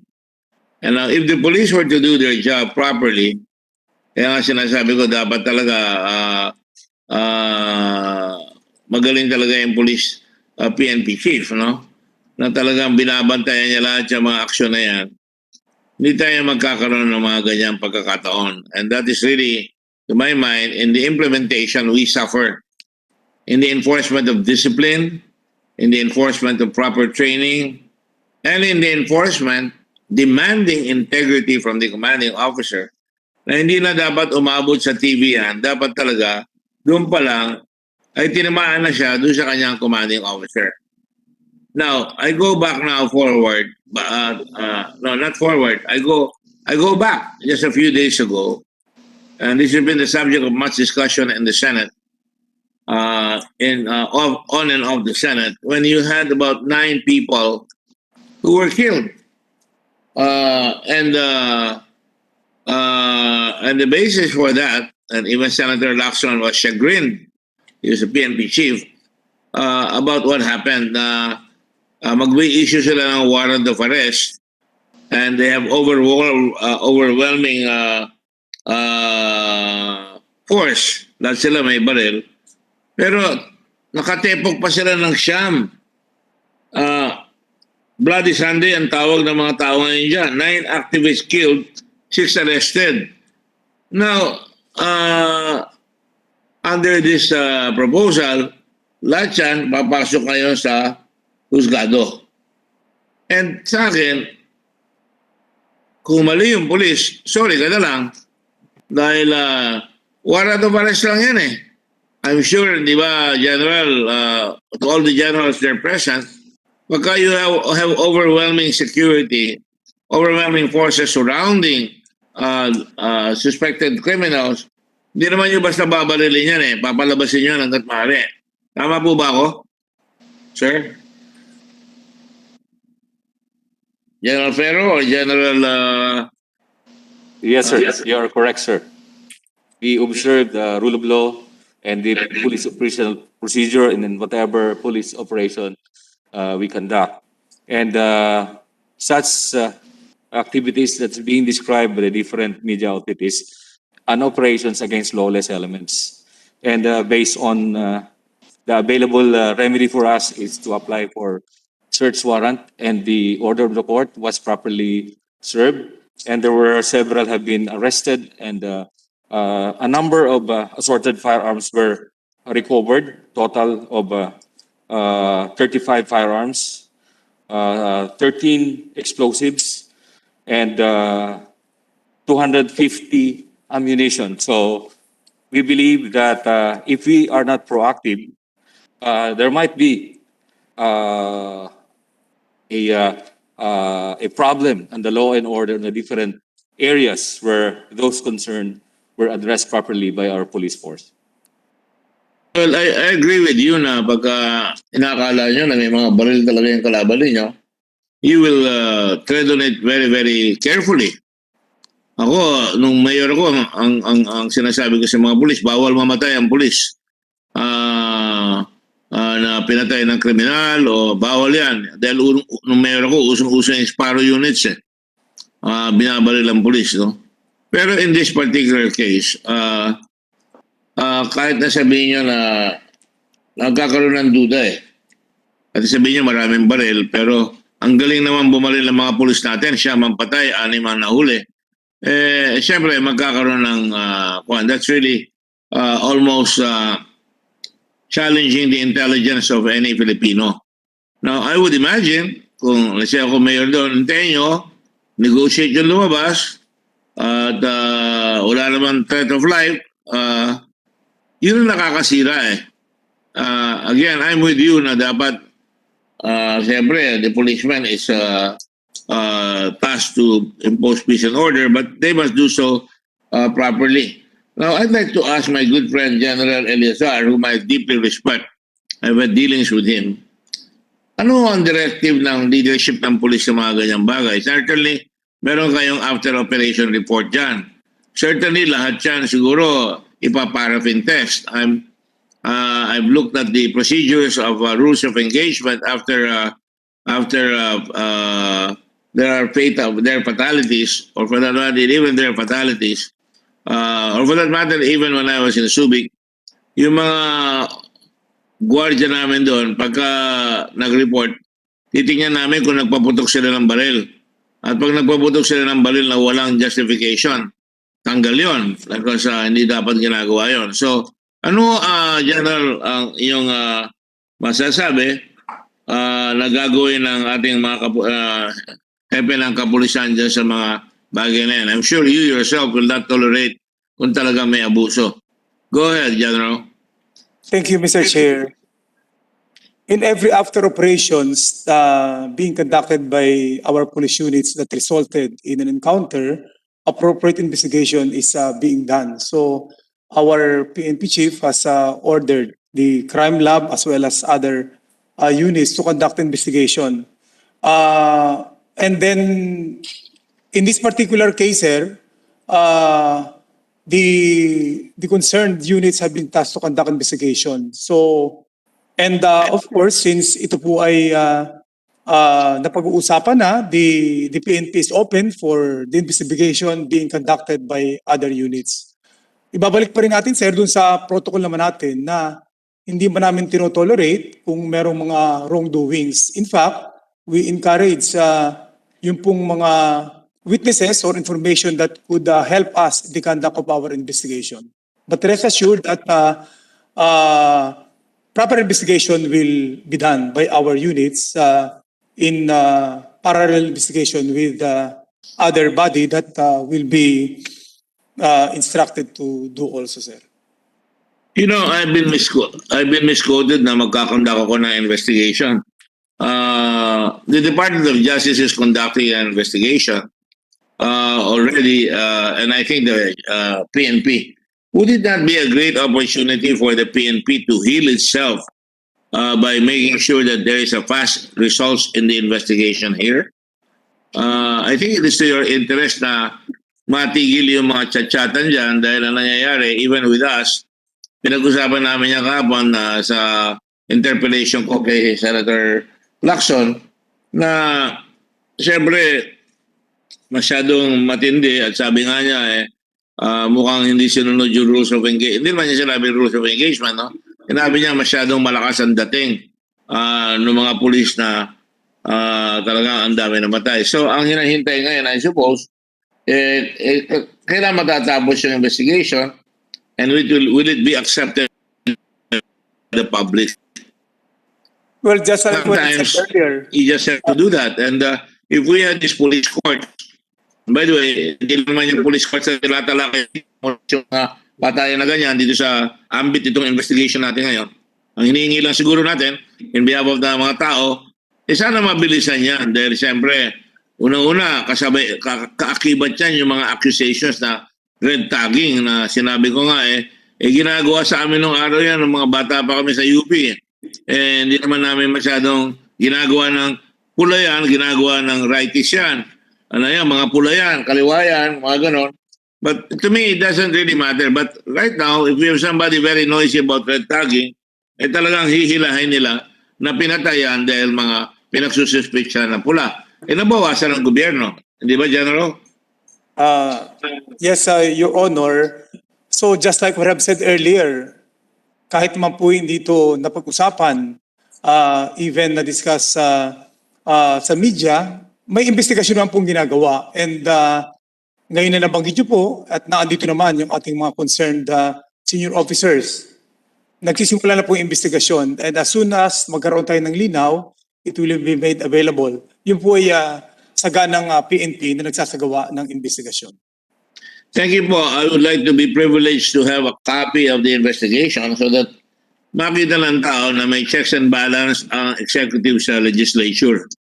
Because this involves the Committee on Justice and Human Rights. Para lang hindi na pinagdududahan ng pulis. Para masabi, okay naman lang yung investigation o mali yung investigation. And I'm sure you're going to come out with a very just investigation. I have no doubt about that. It's too noisy. It's too loud na mapabayaan natin yung kasong yan. At sometimes we have to bite the bullet in this respect, and I hope, and I'm not judging, kung ano lumabas, yun ang dapat ipalabas. Now, there's also the other matter, Naimi, I'm sure is involved sa mga pag nag-uusap kami doon sa aming chat group, yung PNP and PDEA nag-shoot out in Commonwealth. 4 ang patay, 1 agent, 1 informant, 2 police officers. Yan ay dapat siguro, di ba kasama sa training yan na, di ba dapat ang PDEA, ang primary jurisdiction yan ay drugs.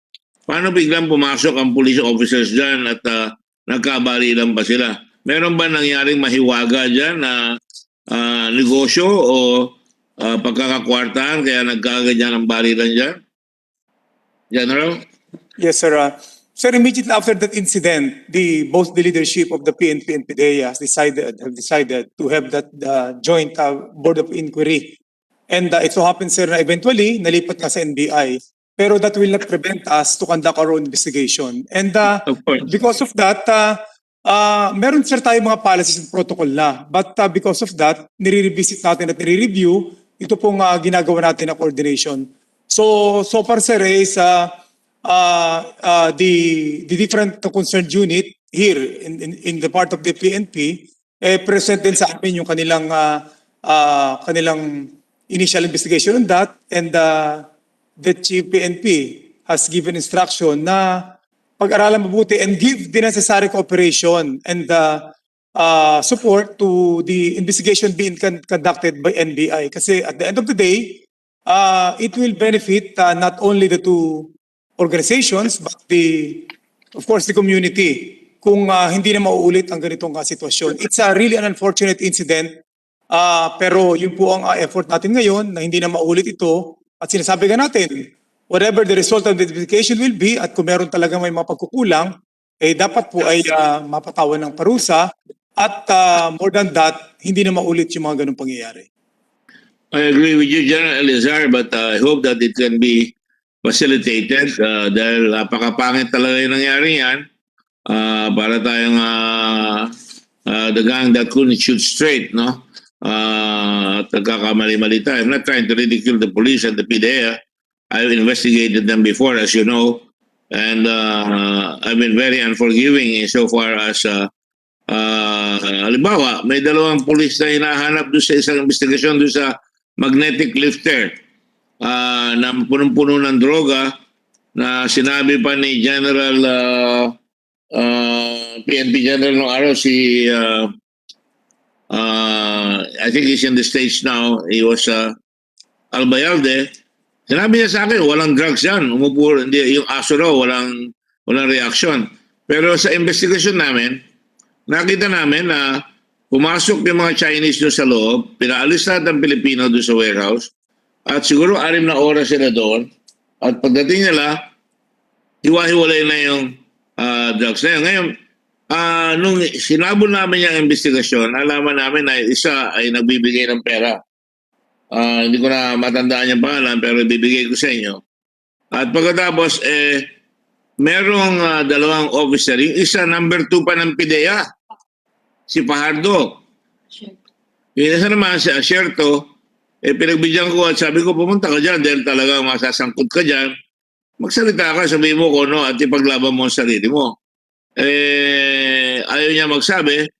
Ang nangyari, especially with this record na involved doon sa barilan doon sa Koreano sa mismong Camp Crame, at pagkatapos siya ay nakakapasok doon sa PNP, sa Bureau of Customs, ang nangyari, tumakas sila at hindi pa nahuhuli. Meron ba kayong gagawin dyan, General? Hindi ko naman gustong pahulihan basta-basta. Gusto ko lang malaman ang punot dulo. Kasi pagka tumakas ka, ibig sabihin guilty ka, di po ba? Yan ang lumalabas eh. At inimbestiga namin yung si General, si Colonel Fajardo, at napakaraming ari-arian. Pina-lifestyle check namin. So, yung mga ganyan, dapat siguro makita ng buong kapulisan na pagka meron kang ginagawang hindi mabuti at tapos may nangyari pang mas malaki, talagang dapat hukayin lahat yung mga kalokohang ginagawa mo para ikaw ay mahuli at magkaroon ng tiwala ang ating mga kababayan. Pwede po ba makakuha ng panibagong balita dyan, General Rizal? I trust you and I hope, I also trust General si Sinas. Siguro naman may malalaman tayo dyan para matigil na yung mga ganyang mga katiwalian. Ano po? Yes, Mr. Chair. Just like any other fugitives, or we can say wanted persons who have warrants of arrest, patuloy po naman ang ating operations against them. And nakita naman po natin na almost every day, meron tayong nahuli mga wanted persons. It so happen na yung pong dalawang sinasabi natin, may warrants of arrest, hindi po natin nalocate or nahuhuli. But you can be assured, Mr. Chair, na may effort pong ginagawa ang ating CIDG as well as intelligence group on this particular situation. Di ba may special team pa tayo dyan? Lalo na ako nag-aalala rin sa bansa natin. Ayokong napapahiya ang ating Pangulo. Ayokong napapahiya ang ating bansa na sinasabi na maraming patayan sa drugs. Tapos ito malalaking ganito nakakalusot. Wala tayong nahuli. Alam nyo ba ang ginawa pa naman? Kunyari, nagpalabas siya ng maraming pulis. Nung araw na ginagawa ng mga Chinese yung paglabas ng drugs, nagpalabas siya sa buong halos Central Luzon hanggang Southern Luzon ng maraming operations. Ang naging conclusion ko doon para bantayan makalabas yung mga tao. Maybe I have no right to conclude, but certainly malaki-laki na rin naman ang experience ko as a lawyer and as a handling policeman in the past. Yung isang nakakaduda. Anyway, I hope, General, with your help, we can pursue that para matigil yan. Kasi lahat ng inimbestiga ko, may kasamang pulis sa drugs. Katulad nga ng pinakita natin, binaril yung tao. May droga, nilagyan ng baril. 3 putok muna para silagay yung baril. Ganun lumalabas na nangyayari. Mukhang kung talamak yan, yun ang dapat parusahan natin kagad at alisin sa kapulisan. Dahil panira yan. Ang usap-usapan dyan sa bakbakan dyan sa may sa Quezon City mukhang hanap buhay ng ilang mga tao yan na umabot sa di mabuti sa droga, hindi ata nagkaintindihan. Unfair yan. Unfair to the police, unfair to the PIDEA, unfair to the government.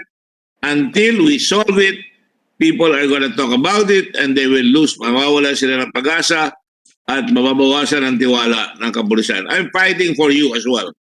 Na, alam nyo, marami naman magagaling talagang pulis pero yung mga ilang mga salbahe, yung pa nakakakawala. Halimbawa na lang po, dadagdagan ko na, tapusin ko na ito. Yun nangyari dun sa mayor ng Calbayog. Ang lumalabas hindi lumabas kagad. Nakita ko kagad yun. Alam nyo, marami akong Red Cross volunteers. Nakakuha sila ng video. Nga lang, wala na yung mga tao. Pero nakabarandal yung van. Kita nakalugmok yung tao doon sa loob, patay. Wala sinasabi na akala ko riding in tandem na. Ito, riding in 2 cars na may motorsiklo. Yung malita sa akin, ayan dinadaan ng mga tao sa tulay. At pagkatapos 1 day later, almost 2 days later, ang sasabihin, bakbakan ng PIDEA, binaril ng mayor yung PIDEA. Katakataka naman na pwede naman hulihin yan, pwede naman i-checkpoint yan. Paano nangyari na nagbabari lang sa gitna ng kalye at ang sinasabi pa, nakalagay ngayon sa dyaryo, March 9, PNP now says Calbayog mayor's killed in shootout, not ambush. Tandaan po natin, may 2 pulis na namatay doon. Yung security ng mayor, 2 pulis. Hindi karapat-dapat na mangyari yan. At kung yun, mayor na yun, ay talagang nagdodroga, alam ko, tinatanggalan ng security yan, tinatanggalan ng hawak sa pulis. Bakit itong mayor na ito, kung talagang nagdodroga yan, bakit may 2 pulis ang kasama at pinagbabanatan siya at tepok? Yun ang nangyari. Again, I request that this I don't want to call it sensational. Any murder, any crime should not be called sensational. Any crime attacks the conscience of man. We're all chagrined because maaaring kamag-anak niya yung mamatay. Hindi natin alam. Siyempre, masakit yan. So, pwede ba malaman namin ang katotohanan dito sa mga kasong ito? Sa susunod na hearing, baka malaman natin para mapaliwanag sa mga kababayan natin kung ano nangyayari dito. General? Mr. Chair, the PNP has created Special Investigation Task Group. Actually, we have the Regional Director of Police Regional Office 8 joining us. But just the same, what we can tell you, Your Honor, is that investigation is being conducted right now. Yun ang kinakatawag ko, General. Palaging present progressive. Alam niyo, ang biro ko sa mga tao ko, pag tinanong mo, gobyerno, ginawa niyo na ba yan? Sir, ginagawa pa. O kaya present investigation being conducted. That seems to be the perpetual answer. Sana po, magkaroon tayo ng pagkakataon na masolve yung mga kasong yan para magkaroon ng searches ang mga tao dahil sunod-sunod ang dami. Pero yun, sinabi ko nga kanina, January 1 hanggang ganito 90 people have been killed, about 91 victims ng riding in tandem, 70 dead, at saka 20 injured, tinamaan, and 2 unhurt. Yung isang riding in tandem nga pati bata, tinamaan doon sa may pier. Hanggang ngayon, wala pa rin tayong solusyon. Doon ako nagtataka, bakit ang solution efficiency natin ay hindi talaga nakikita. Sa akin ang solution, hawak-hawak ng pulis, nakaposas, hawak sa leeg, dinadala, at inuumpisa na ang trial. Kung walang ganon, siyempre ang tao magdududa. And I think we should really put medals among our policemen who are able to do this. And I'm sure you do that. And I would even say, because of the may pandemic tayo na itong COVID, I would even ask the Senate to come out with special citations to policemen who solve cases para lalong ganahan naman ng mga pulis para sa ganun makasolve. Your comments, General? Yes, Your Honor. Actually, we have so many cases which are being solved or have solved immediately. Pero ay talagang sa katotohanan, meron din po talaga na delay. But may mga na-highlight na mga cases like this one. Meron din tayong mga cases naman, mga good deeds of our, simple good deeds of our personnel na within the level of the PNP ay amin pong nire-reward.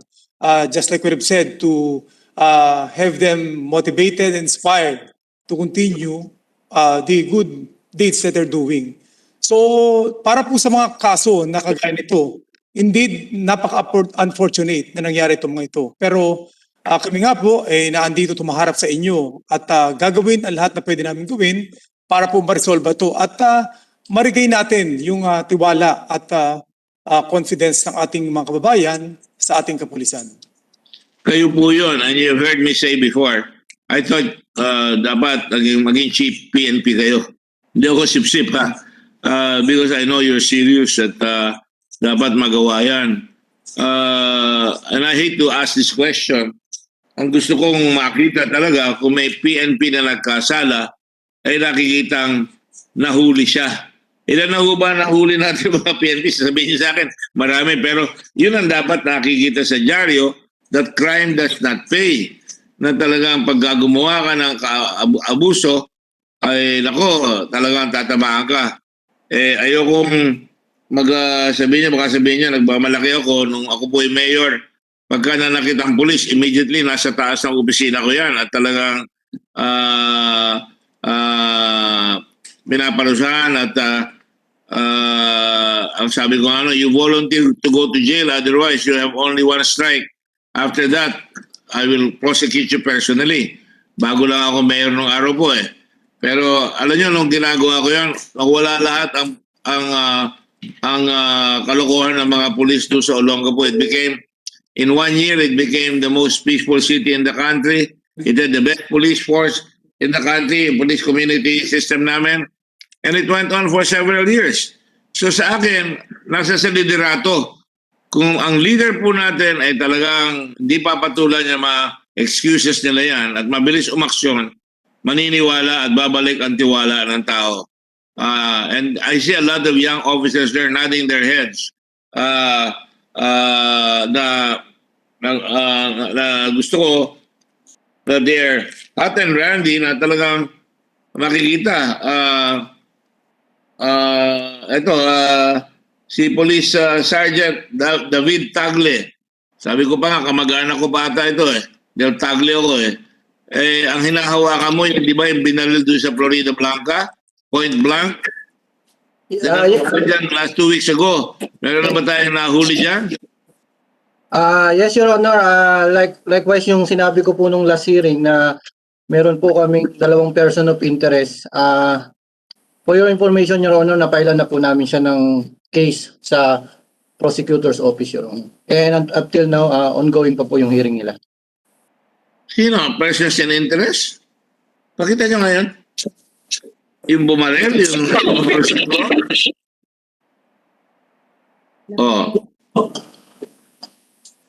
Ayan, gali. Ano pa nakita na natin ito? Pero maraming hindi nakita rito. Ito, hamak na barangay tanod. Ayan, pinarahan ng riding in tandem. Ayan, kanyang kalapit. Pero talagang di gagawa ng mabuti, pinasa yung bali sa kanan. Nagkakandara pa isang barangay captain, tapos nakatakas siya. Meron naman nahuli, Sergeant Tagle? Ano yung sinasabi yung pinailan nyo ng kaso? Mr. Chair, yung nakuha na yun ng statement. Ang liit lang ng Florida Blanca, hindi niya nakuha yung motorsiklo. Nakuha ba niya yung motorsiklo? Hindi pa po, Your Honor, pero up till now, hinahanap pa po ng mga operatiba namin. So wala pa rin? Yes, Your Honor, pero nakapag-file na po kami ng case doon sa suspect, Your Honor, na possible involved sa case na ito, Your Honor. Nasa fiscal na po yung case nung kay Joseph Labonera, Your Honor. Sino yung pinagbibintangan niyo doon? Siguro, Your Honor, ibanggitin ko po ito sa kung meron pong... Kasi nasa fiscal pa po yung case, Your Honor. Naghihintay pa po kami ng resolution. Mag-submit po kami ng... Nag-submit po kami ng development, Your Honor, sa higher quarters po namin. Nandun na po yung mga pangalan.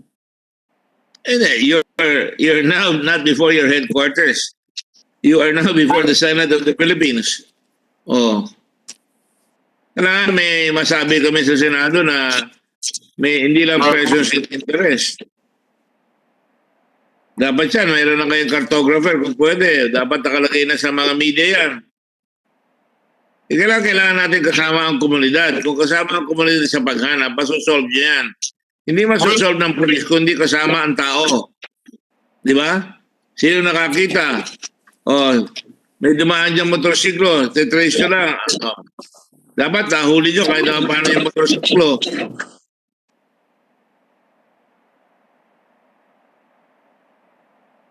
Sigurado, dapat kinuha nyo lang yung CCTV yan. Sino ang magsasalita para kay Labonera? Patay na siya. Sumusweldo lang na 500 pesos allowance yan bilang barangay tanod. Pinatay siya. Bakit natin pagka-aksaya ng panahon niya? Sabihin ng iba. Barangay tanod lang yan eh. Pero hindi dapat gano'n. Dapat ulihin natin yung pumaril dyan.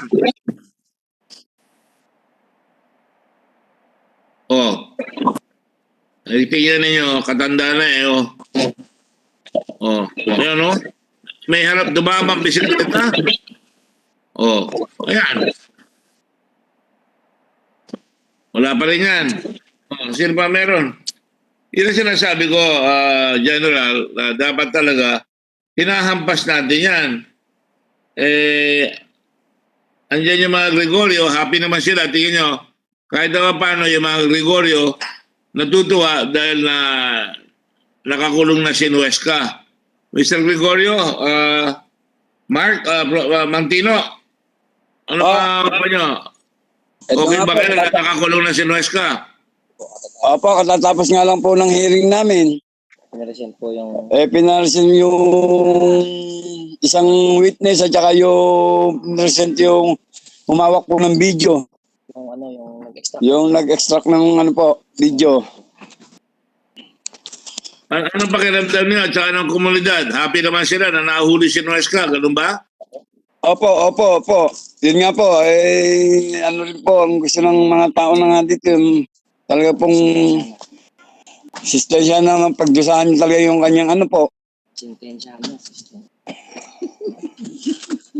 Yung kanyang ginawang rumal-dumal na pagpatay sa aking mag-ina.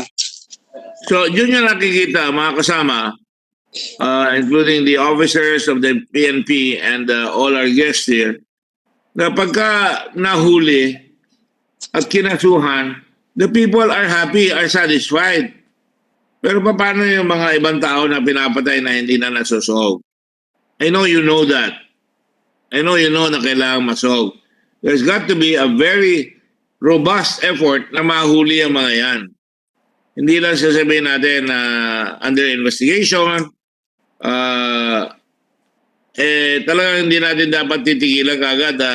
Katulad nga nun, ako, kung mayor doon, hahanapin ko yung, kausap ko rin yung mayor, gusto niya rin masolve, nagbigay pa ata siya ng reward.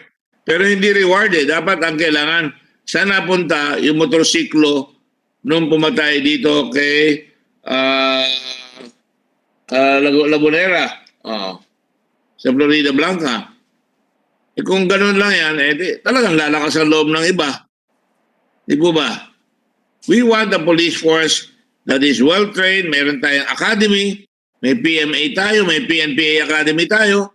Dapat well-trained yung mga police natin na kinakatakutan katulad ng Royal Canadian Mounted Police. They always get their man. Ng araw ang PC, always outnumbered but never outfought. Talaga may magandang mga slogan sila nung araw na mapaniniwalaan natin. Ang problema ngayon, kaya nga pati ang National Police Commission gusto ko rin magsindi dyan ng konti para yung mga administrative cases mas mabilis. Para talagang may katatakutan yung mga kapulisan pagka sila gagawa ng katiwalian. Kaya nga, yan ang aking pakiusap. Sino ba ang gustong gisahin yung mga pulis? Hindi ako nang gigisa eh. Pero seryoso ako. Kailangan talaga magawa natin ang paraan po ito. And I'm sure General Guillermo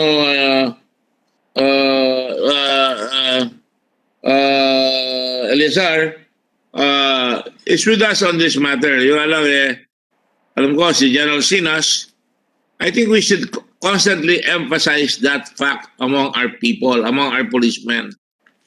Hindi pwedeng individual lang ang pagtitiwalaan. The whole police force dapat pagtiwalaan. At kung lahat ng every commander on the field reminds their people na pag nagluko kayo, hindi kayo papatawarin. Pag ginawa kayong tama, ipopromote kayo. I think that that will improve the police force in our country. Bilang nyo ilang kaso itong ilang case ang nirefer sa committee ko rito. 1828, Senate Resolution 593, mga crimes committed against judges, lawyers, and other officers of the court, authored by Senator Amy Marcos. Senate Resolution number 599, investigating the spate of unlawful killings, authored by this representation, Senators Rizon Tiveros, Ralph Recto, Franklin Drilon, Francis Pangilinan, Nancy Binay, Laila de Lima. And then Senator Resolution number 600, inquiry on the series of unlawful killings of citizens, authored by Senators Joel Villanueva, Sani Angara, Nancy Binay, Grace Poe, Juan Miguel Subiri, and Sherwin Gatchalian. Pati si Laila de Lima na nakakulong, nakiki-author. Pero that is how bad it is. The umbrage of our people can be seen. Kaya nga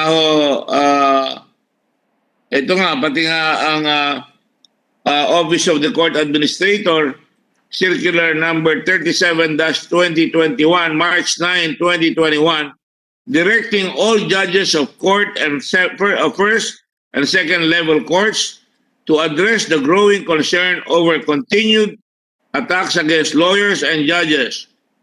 Pinalalaman sila ng inventory of criminal cases pending before the courts. Siguro sir, kung bibilangin natin palagi yung statistic natin at palagi natin pananagutin yung mga hepe ng mga lugar na yan, siguro mababawasan yan. What do you think, mga General Ferro? Do you think that will work? Yes, Your Honor. Yes. You're a PMA graduate, right? Yes, Your Honor. Yes. I am an honorary member of the class of 72, and from what I've seen with them, when they tell me stories about how they were trained, I have great faith in the PMA. Sana kayo rin pairalin nyo. I'm sure si General Elizar, PMA graduate yan. Di ba, General? Yes, Your Honor. Class of 39 ba? 1987, Your Honor. Bibiro lang ako. Pero, you know, you're all well trained. That's why even the judges must be trained pagka pinairal natin to. Yan lang ho ang gusto kong paabot sa inyo. Na ang concern talaga ng mga senador at mga imagine Justice Magdangal de Leon, kailan nyo narinig ang OCA, Office of the Court Administrator, coming out with a ruling na dapat lahat ng judges inventaryan yung kaso laban sa mga abogado at saka sa mga judges? Ngayon ko lang narinig yun eh. Judge Magdangal de Leon? Justice pala, sorry.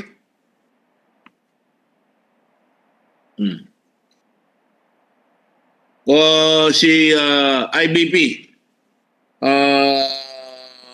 Egon Cayosa. Good morning, Honorable Chair. Good morning, sir. Ako, ngayon ko lang na-experience yan. Well, we welcome the OCA circular, Your Honor, because that was one of the items taken up by the IBP and the law groups during our meeting with the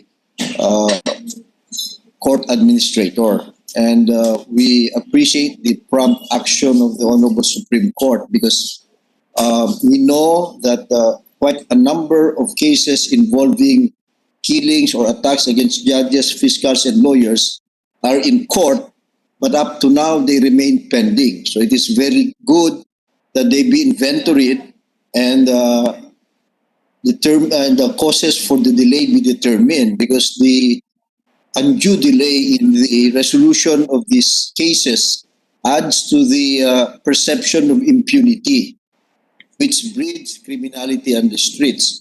So nakakatulong po ito. We also know that the DOJ, upon our request, is also ordering the prosecutors to submit an inventory of the cases pending before them for filing with the court. Nakakatulong ho na ma-monitor ito. IBP has dedicated staff to help monitor the movement of these cases. Importante ho na malaman ng mga salarin na binibigyan ng prioridad itong mga matagal nang nakabinbin na kaso. But sir, abogado at West yan, who speaks for the unwashed? Sino nagsasalita para sa mga taong katulad ng mga nakita natin na binabaril? Na yung tao na hindi ko kilala na nilagyan pa ng baril na parang laglag bala sa airport.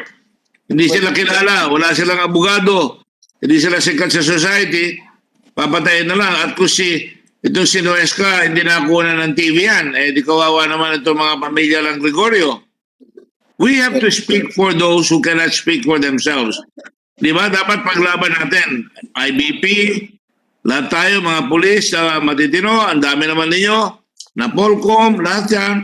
At ngayon, dinagdagan na natin ang korte. Kaya talagang lalong lumalakas sa loob ko na idagdag sa korte itong responsibility na ito. At ito napag-usapan rin namin ng ilang mga justices na panahon na para gawin yan nung araw pa. Yun ang sinasabi ko. Who speaks for them? Ay, alam natin yung mga sikat. Ako, nung bata ako, panay mga sikat. Si Secretary Castelo, di ba, nakulong yan, di ba? Oh, I don't know if General Guillermo Elazar remembers. Ang nakulong na kilala ko na sikat ng araw, si Castelo. Yung kay Moises Padilla, si Governor Lacson. Pero ngayon, bihira na ang nakukulong na malalaking tao, lalo na sa kapulisan.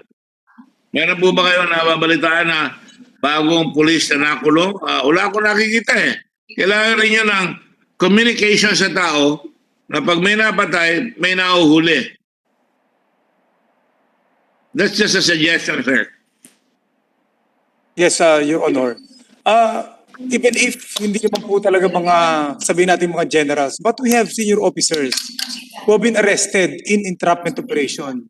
Kagaya po na bagit nyo na yun po, sinashare namin sa public through the media para malaman nila na seryoso ang ating PNP leadership. And indeed, as I have witnessed sa ating po mga PNP even before, ay talaga pong seryoso tayo, nalinisin ang ating hanay.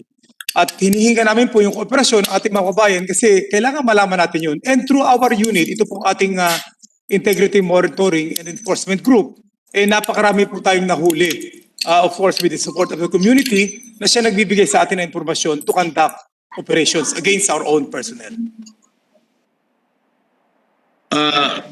Tama ho kayo, General, and let me assure you this. Makahuli ho kayo ng malaki, I will do a privileged speech praising the police. Sometimes it's always good that the Senate of the Republic of the Philippines praises a policeman, good police work that led to the solution of a dastardly crime involving the killing of a small person, especially kung involved yung police. Kaya ako nagtataka eh. Nagugulat ako. Pakitigyan nyo nga, General, yung sa Mindoro, paano nakalusot yun? Yung Mindoro, akin na yung sa Mindoro. You see, Pimentel, at saka yung isa pa, kalahin nyo, nahuli sila, pumatay sila, tapos ngayon pinawalan na sila. Yung mga ganun, dapat malaman natin kung paano nangyayari yan. Bahid sa hanay ng kapulisan yan. Ito, 2017, Senior Inspector Magdaleno Pimentel and Inspector, officers po yan. Inspector Markson Almirans are back on duty after they killed people in Mindoro. Pakitignan lang po natin yan at pakibigay report sa atin kung paano na pawalan yung mga taong yan. Yes, Your Honor. We will check on that and furnish you our report. Alam po ba ninyo, ako nag-expose na sa Senado. Nagulat ako, pulis, tumakbo tapos nahuli. Pumatay sila tapos tumakbo. Tapos nahuli sa susunod na bayan. Tapos kayo na-dismiss pala. Yan ang sinasabi ko na dapat kwan. Pero pagka kayo, may nahuli na kayong malaki, I promise you, ako tatayo ko, magsasalita ako sa Senado at pupurihin ko yung ginagawa ninyo. Ako naman, pinupuri ko naman talaga yan eh. I remember there was that sa Marawi, nung inaayos namin yung giyera sa Marawi, mayroong isang tenyente ron na nilapitan ko at naluha pa ako because may tama yung kamay niya, nasa sling. I have his name somewhere here. Lieutenant Kent Fagyan, ang pangalan niya. Kent Fagyan. At alam niyo, nilapitan ko siya sa buong Kongreso and I congratulated him. And I said, it must be difficult to fight the enemies of the state. And you can see me saluting there. And he's saluting with his left arm because his right hand was riddled with bullets.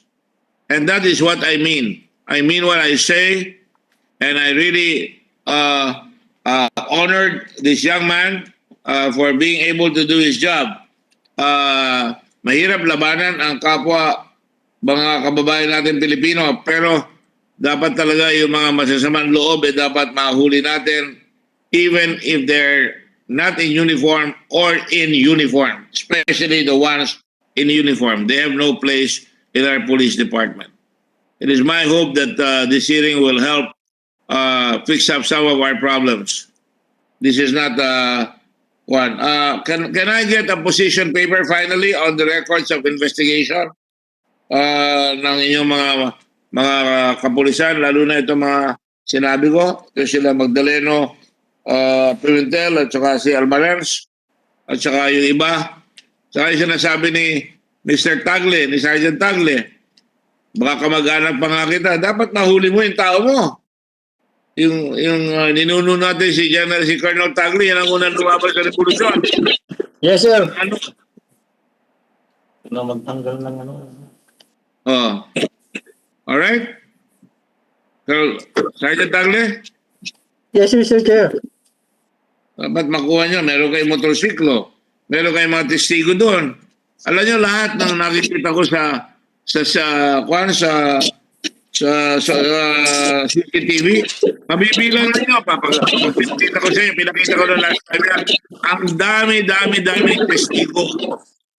Bakit hindi na-pick up yan? We have to solve cases. Solve the cases. Yes, Mr. Chair. Hawak na po namin yung mga statement nila, sir, ng mga witnesses. So, submit na to sa prosecutor's officer. Waiting po kami for resolution dun sa suspect namin na naipailan ng kaso, sir. Alam niyo, isa pa yan. Napag-usapan na natin last time yan. Hindi porke nahuli nyo, solve lang case. That's not solution. I suggested last time that we change the definition of crime solution. The crime solved. Ayan, nakalagay. Case solved, nakalagay. Dapat yung talaga naikulong na natin yung mga tao. The offender has been identified. Oh, Mr. Sergeant Tagle, identified na yung bumaril? Yung allegedly suspect, sir, yung mastermind po doon sa pagbaril, Mr. Chair, yung po yung identified. As per statement po nung anak tsaka nung isang witnesses, sir. Nagsalita na anak, mabuti naman. Yung mastermind. Yes, Mr. Chair, yung mastermind po, accompanied by the one statement ng witnesses, sir. Kaya we believe with coordination sa fiscal, sir, is final po namin sa kanila yung case. Number two, there is sufficient evidence to charge him. Marami na kayong testigo. Yes, Mr. Chair. The offender has been taken into custody. Until now, sir, nagkakandak pa kami ng follow-up operation para sa whereabouts nung mastermind, Mr. Chair. Dapat mahuli mo na yan. Copy po, Mr. Chair. The offender is being charged before the prosecutor's office. Sabi mo, nandun na sa prosecutor's office. Tatawagan ko ang Department of Justice, alamin ko kung talaga yan, kung totoo yan sinasabi mo. Yes, Mr. Chair. Yes, Mr. Chair. Let's call Secretary of Justice later on about that. Anyway, I guess if there are any more comments, we will send notice for the next hearing. I'd like to thank all the guests for your candidness. Forgive me if I have offended some people there.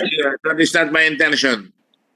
Ang intention ko ay ma-solve natin itong salot sa ating lipunan na meron tayong mga kapulisan na hindi dapat ginagawa ay ginagawa.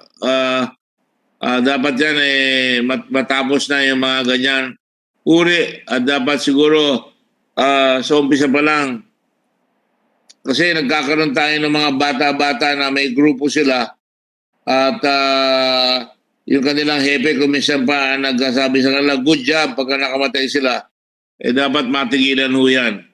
What is important is we establish the law, the rule of law in the mind of every policeman. Para yung mga anak ninyo, sabihin sa inyo na talagang kayo ay tinitingala ng lipunan. At marami naman sa inyo ang ganon. I have attended funerals of policemen in Olongapo na magagaling. Believe you me, you can ask about me in Olongapo. And I also support their families. Ang nagiging problema ko lang kung magkamisan pagkahabang nililibing may nag-aaway doon sa kabaong ng mga asawa. Pero and that's the truth as well.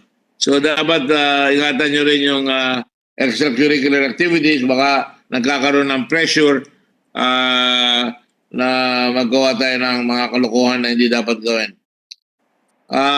I think we have a pastor from the Bishop's Conference. Ano pangalan niya? Para matapos na tayo, CBCP, nasa Caritas, Edilberto Guyano. Sir? Lay member kayo. Yes, but I'm in charge of the Justice and Peace and Good Governance program of the Social Action Network. So the proposed bill, I think it's worth supporting. Anything that will lessen and reduce crimes, especially abuses of policemen, ay acceptable. And perhaps also your chair, Your Honor, yung mga tao kasi kung nasa province na ano yun, as maganda yun dahil while there is also disadvantages and advantages, ay makasupport talaga yung mga tao doon sa identification of, during the trial of the maybe policemen being trial. So, maganda yun. At siguro, although it is not part of the bill, probably also concern of the church is the value formation of our policemen. Because seemingly the loyalty of our policemen, of course you have mentioned that they are served to protect the people, but somehow their loyalty is more on their superior rather to the constitution rather than to the country. And I think that is a problem because kung superior ang yung susundin ay may mga vested interest. And if they are concerned and they value their commitment to the country, of course the constitution, I think mabawasan yung ating yung problema natin. Kasi ang tinitingnan nila what is good for the country and not what is good for the organization of PNP or for the politicians or for the superiors. Yun lang Being a layman, sir. Yes. Do you think the problem has gone out of hand already? Of course, sir. Of course, Your Honor. Mahirap itong nangyari sa 9 killings in Cavite, in Batangas, in Rizal. I think for ordinary people, kahit sabihin ng mga polis na mayroon silang legally implemented the engagement. Pero sa tingin ng mga tao talaga, and I think it value yung trust sa mga polis, and I think ito yung nag-decrease yung trust ng mga polis. Kasi sinasabi niya yung nanlaban. Kaya yung nakita natin sa TV kanina na pagkatapos babaril yung kahit na drug pusher yon, kumuha pa ng baril, pinutok pa. Kaya nga tinanong ko kanina si General Eliazar, pagka may encounter na gano'n, dapat tinitingnan kung siya ay may paraffin test, kung yung kanyang baril ay naiputok niya, dapat ma-account niya lahat yung bala niya. Tama po ba yan? Yes, Your Honor. Ang tingin niya ng iba is parang this what is happening now, yung killings of advocates or mga activists is a continuation of the drug of war. Kasi parang ganun pa rin ang laban. I think the police organization should clarify this and para maayos sila dahil mahirap yung ating mga mamamayan na walang tiwala natin sa ating kapulisan.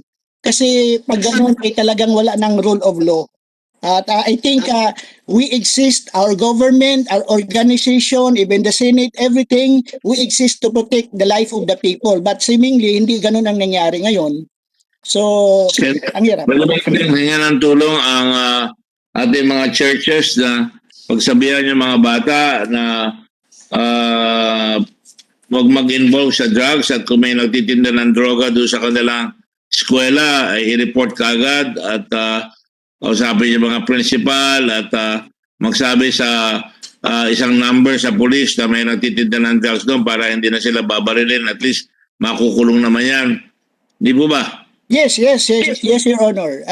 Kailangan naman I natin would, yung welcome, I would welcome a suggestion like that from us because ayoko naman sisi tayo ng sisi. We have to fix the blame. We fix the blame but we don't ever fix the problem. Yes, Your Honor. Exactly. We are here. The church will complement the work of the government kasi mag-isa lang tayo. We belong to same country. Wala tayong iba. So kailangan nating magkaisa upang tulungan yung ating mamamayan. Pero kung may mga ganitong sitwasyon, mahirap din tayong paniwalaan kung tayo mismo that we commit to protect the people, we are the one doing what is not right. Correct. That's correct. I was going to ask, meron akong hindi pa natatanong eh. Sa Napolco yan, natanong natin yan. Katanong ko siya kanina. Excuse me.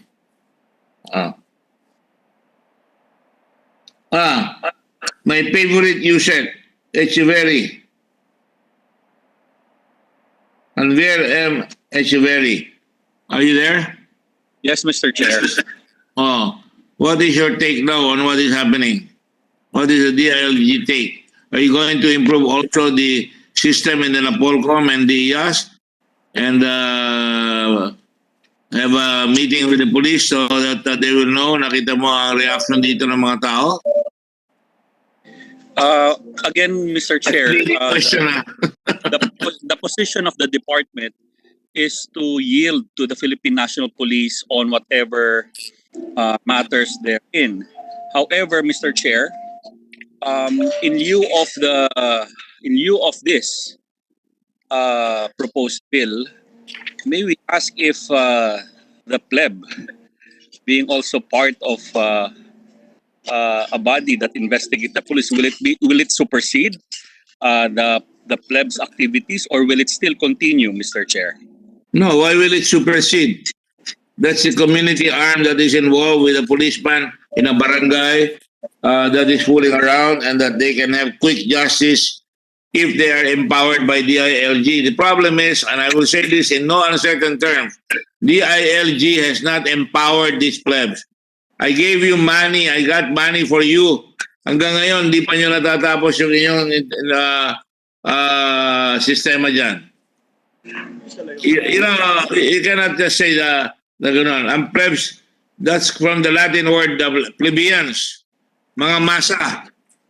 Kaya dapat gamitin ninyo yan. And the next hearing, I'm going to call you all on plebs because doon ako magigisa. Kung talagang kailangan maggisa doon, kailangan matulungan natin ang mga taong bayan. Do you agree, sir? Yes, Mr. Chair. Good. Now, finally, I'd like to ask COA.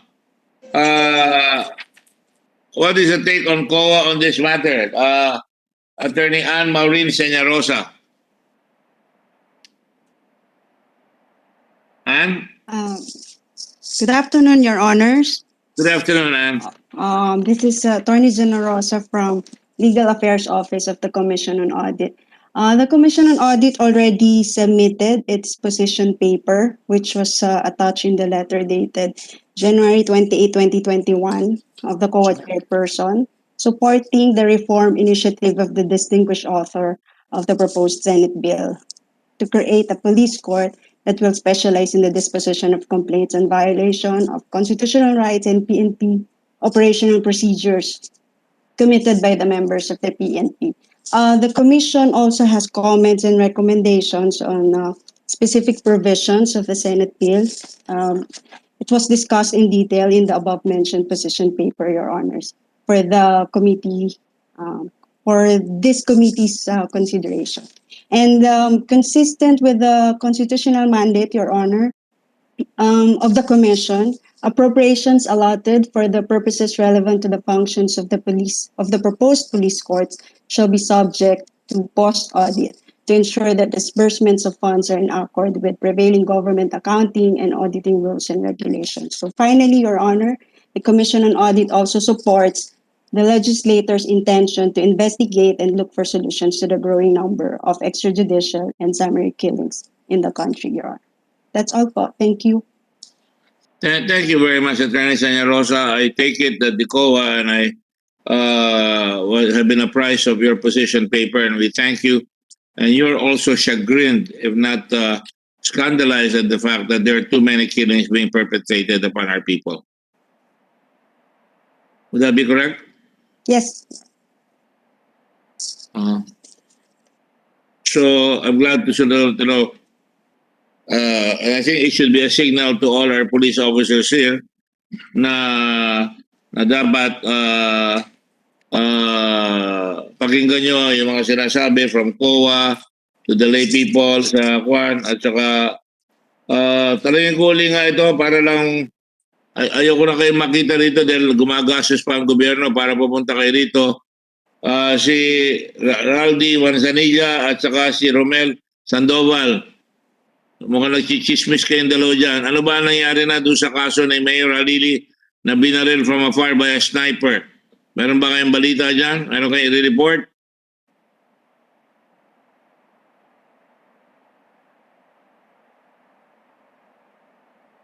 Oh. What is the answer?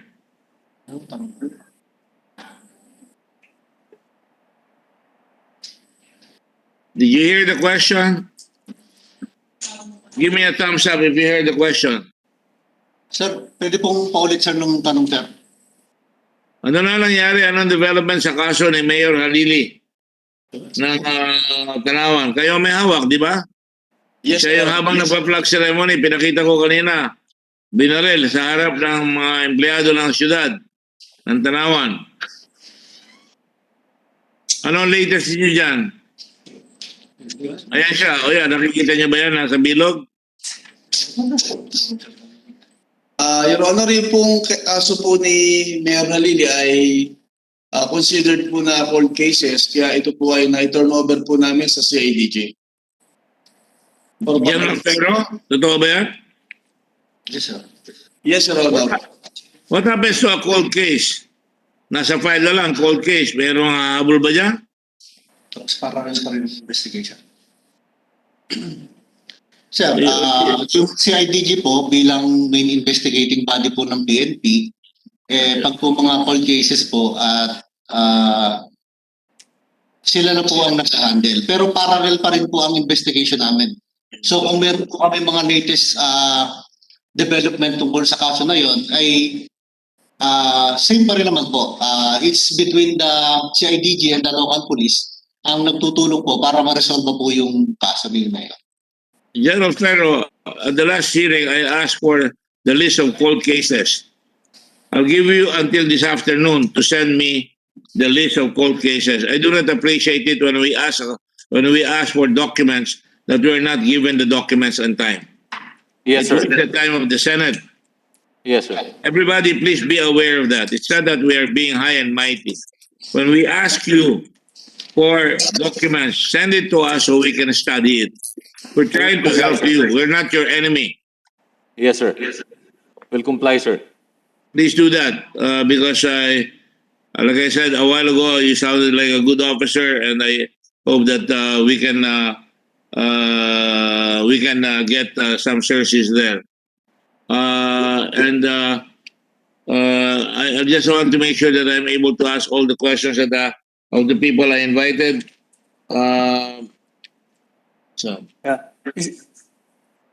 Yes, anybody? Mr. Chair? General Yes. Yes, sir. General who? General Lazar. Yes, sir. Sir, Go ahead, Mr. Chair, I would just like to give an update on the status of Senior Inspector Pimentel and Inspector Almendranes. Sir, based Yes, on sir. our record, they are already dismissed from the police service. These two personnel. So baka sir, iba lang yung nasa news, pero they were dismissed from the police service. But has a case been filed against them criminally? Sir, we will check on the criminal case, but definitely the admin case prospered and the penalty was dismissal from the police service. So we will give you other updates, sir, on the criminal case if ever. That's the kind of reaction that the people wish, and I thank you, General Elizar, because pag may narinig, I do that with my staff also. Pag may sinabi ako dito, may sinabi, narinig kami sa inyo, right away, inuhukay na kagad ng staff namin yan. And I commend you for your staff for being able to give it to you right away. But we do want to see whether a criminal case has been filed against them, because that's very serious stuff.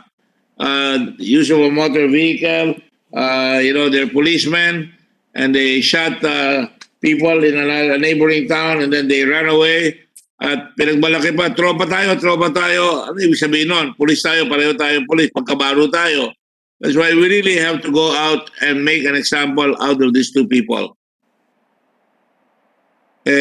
So point na naging dismiss nga sila, pero wala pa rin. Ganun pa rin yun. Nakakulong pa sila, hindi pa sila bibigyan ng talagang katarungan na dapat ibigay sa kanila. Finally, Attorney Kawili, I'm glad to see you. You're an esteemed friend and lawyer. I think you're the first president of the Philippine Bar Association. Well, not the first, but I am in the long line of many presidents of the Philippine Bar, which was founded in 1891. Well, I stand corrected. I wasn't born then yet. No, none of us were. Thank you, sir, for inviting the Philippine Bar. Well, I thought we'd get your comments. And do you have any comments about this, being a esteemed member of the Philippine Bar? Well, I think that it will also help if we coordinate this matter with the Supreme Court, so that the rules on venue, insofar as criminal cases are concerned, can be adopted by the Supreme Court, so that the objective of this particular Senate bill can be attained. Please be assured that we are in contact with the Supreme Court on this matter. This representation sits on the board of the Judicial Bar Council. Supreme Court has asked me to file cases, to file certain bills, and this is one of the bills that we talked about, and we've already succeeded in coming out with bills that will affect justice in this country. So thank you for your remarks about venue. I think it's a very valid point, but all we want is to make sure that when somebody looks for his case, he knows which judge.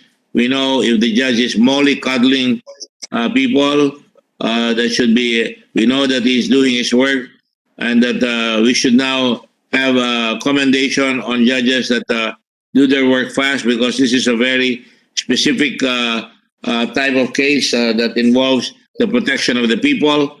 And you can rest assured that I'm sure I can get some of our friends to give rewards to the police who do their job, as well as the judges who do their job. Well, and I'm sure I can rely on you to give a hefty contribution for that effort.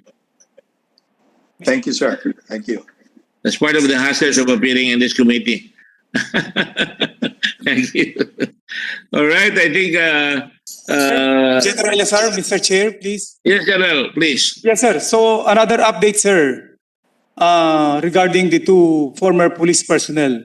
So a case of murder was filed against them, and eventually warrants of arrest were issued, and both of them are now detained. Senior Inspector Magdaleno Pimentel is presently detained at Provincial Jail of Pinamalayan, Oriental Mindoro, and Police Inspector Markson Alminares is now detained at Bureau of Jail Management and Penology, Bansud, Oriental Mindoro, with no bail recommended for them, sir. Thank you, sir. It would be nice if we could follow the progress of the case, not because I'm angry at them, but I'm angry at the system that seems to gather slow. I wish we had more police officers like you who can immediately inform the public of what's happening. Thank you, sir. There's a policeman here that I'd like to ask a question to. General Ron, you're not Ron De La Rosa, sino yan?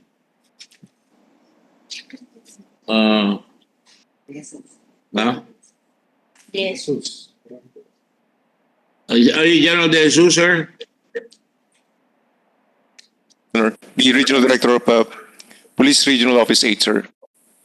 8, that is where the case happened. That's why I didn't want to miss you. What is your view on the killing of Mayor Aquino?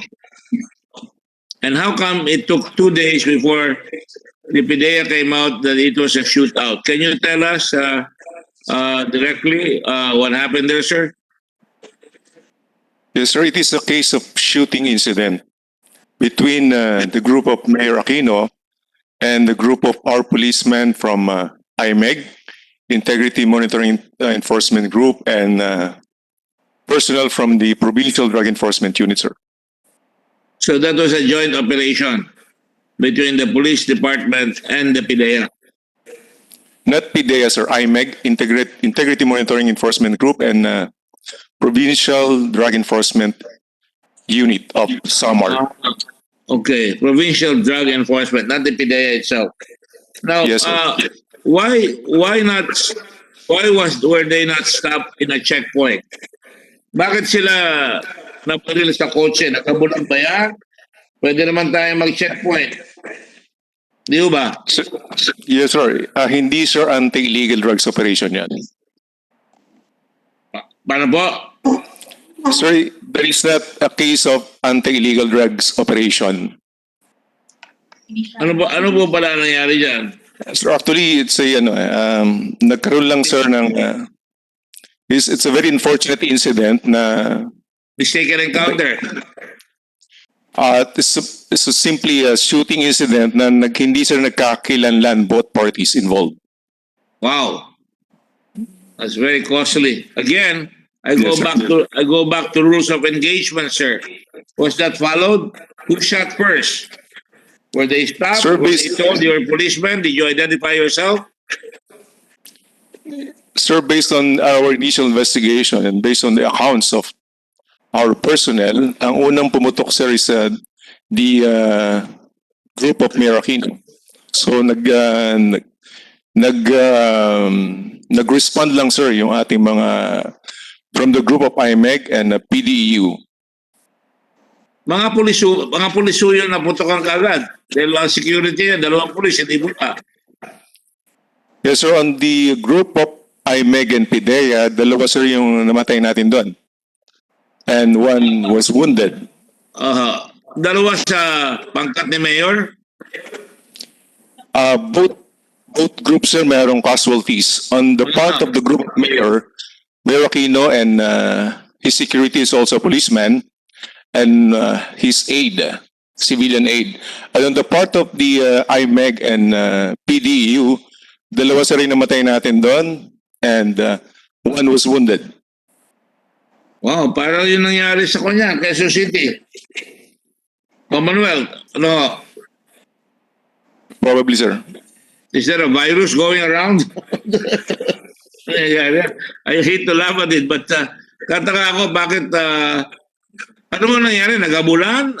Yan ba, tinakasan yung checkpoint? Or paano lang nangyari? Wala, sir. Nagputukan? Actually, they are heading the same direction, sir. Pareha sila ng binabagta sa daan. Unfortunately, nung medyo, siguro, sir, posibleng sabihin na pinagdudahan ni Mayor yung grupo ng mga pulis natin. And then, yun, sir, nag-start na ng fire, ng putukan. So he had security threats. And ano nangyari, parang sino ang una pumutok? Sila, Mayor. So dumepensa lang kayo. Yes, sir. That's very unfortunate. I can't believe na hindi nyo kilala yung kotse ng Mayor. Obviously, sir, hindi nagkakilanlan both parties. No, pero usually the mayor has a vehicle na dapat kilala ng buong bayan. Nung araw ako, kilala yung kotse ko nung araw. Ano mayor ako. Although may security, wala siyang Hindi ko maintindihan yun eh. Can you give us a formal report on what happened?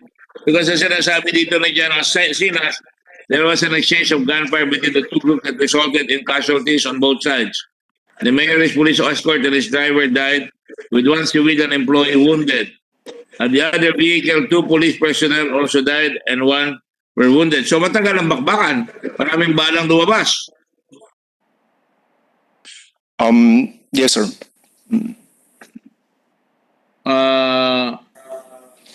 Is the mayor's vehicle an official vehicle registered as the mayor's vehicle? Based on the initial investigation, mukhang yun sir is from the municipal, owned by the municipal government of Calbayog. Yung vehicle. So may plaka siya. Then how come they were not identified, sir? Mga pulis sa Calbayog rin nakatira? Yung mga pumutok, yung pinutokan ni Sir, Mayor? yung mga those are from IMEG, hindi sir mga local police from Calbayog. Okay. Integrity, anong tawag doon? Integrity monitoring? Enforcement group. That sounds new to me. Ano ginagawa dyan ho? Nanguhuli ng mga pulis na medyo nagluloko, ganun ba? Sir, one of the tasks, yes sir, one of the tasks ng IMEG is to look for, yes sir, yung mga unit natin na nagmo-monitor mga, kung may mga involvement sa illegal activities, yung mga PNP personnel natin. At the same time, they're also checking yung mga readiness ng mga field units natin in the ground. And there was coordination? Wala ba kayo radyo doon na we're following a vehicle? Were you chasing after the vehicle of the mayor, the IMEG? O nag-overtake lang sila, binaril lang sila? Hindi sir, no. Hindi naman talaga, hindi nila alam sir. Based on their accounts, hindi nila alam na talaga si Mayor sa kainan. Well, nakakapagtaka kasi siyempre kung puputukan, mabilis rin yung mga pulis natin doon sa IMEG. Nakaputok sila at patay nila yung mayor, napatay nila lahat. Tapos sila rin tinamaan. General Elizar, are you going to conduct a higher investigation on this matter? As I mentioned earlier, sir, this special investigation task group has been created. And the national headquarters of the PNP is in full support of that investigation, sir. Meaning the investigation conducted by the regional commander? Yes, sir. So that was the directive of our Chief PNP. For the regional police regional office 8 to conduct the investigation through SITG or Special Investigation Task Group Aquino. Now, I hate to say this, General Ron De Jesus, if I'm not mistaken, De Jesus ba? General Ron, is there a report na there are reports na sinasabi noong una that the mayor was tagged as a drug, and I hope, I apologize to the family. I just want to get to the bottom of this. I really apologize to the family. Totoo ba na may involvement sa drugs si mayor? As far as we are concerned, sir, we do not have any report on that matter, sir. So this is really a case of a mistaken encounter. I also have to ask this, sir. I'm sure before you got there, you also had a stint in intelligence.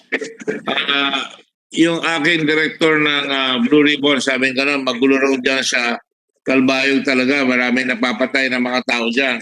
Is that true, sir? Parang may death squad. Not really death squad, sir. So maraming killing incidents in that area. Iba't ibang factors, sir. May insurgency problem doon.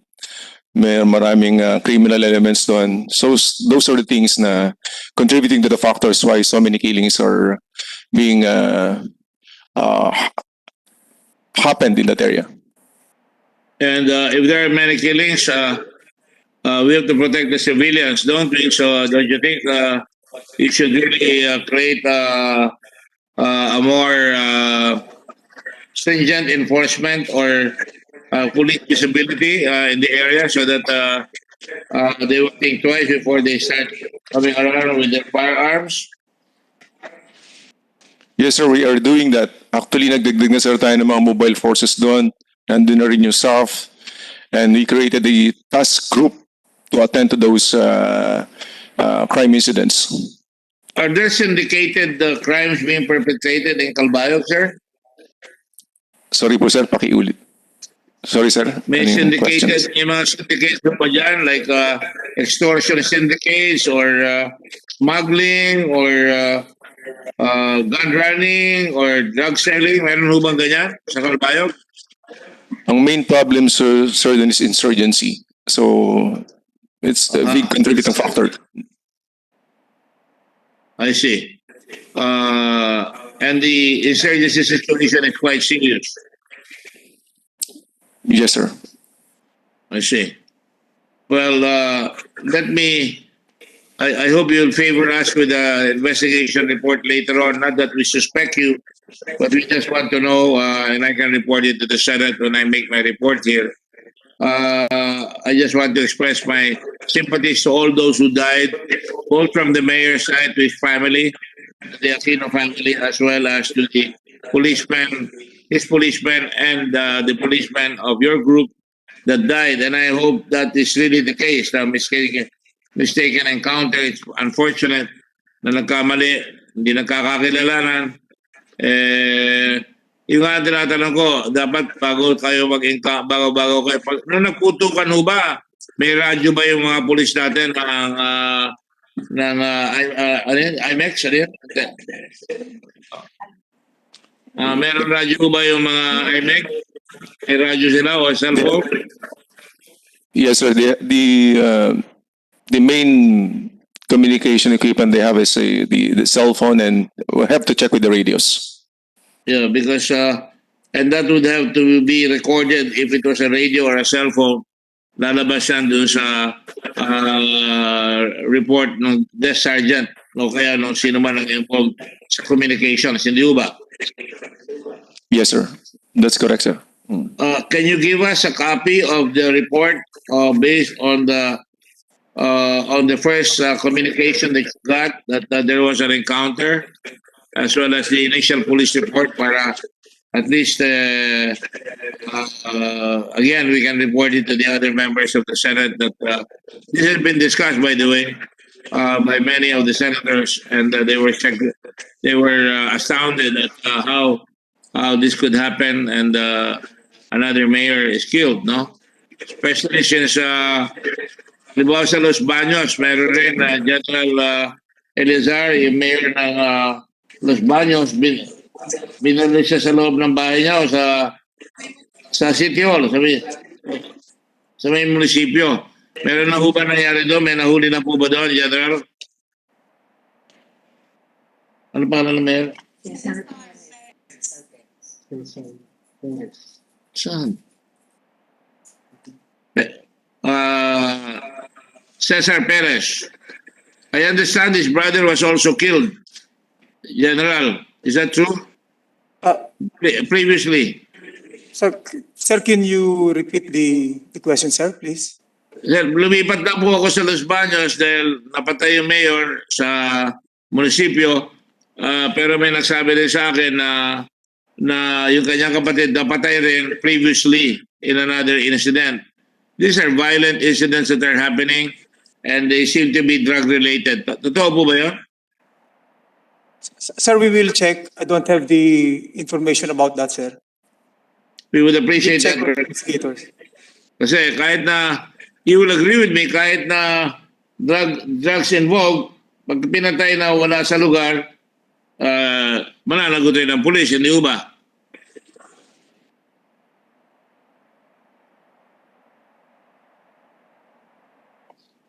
Tama po ba yan, sir? Sir, we are checking that query. Our CIDG Region 4A is here with us, checking on that information, sir.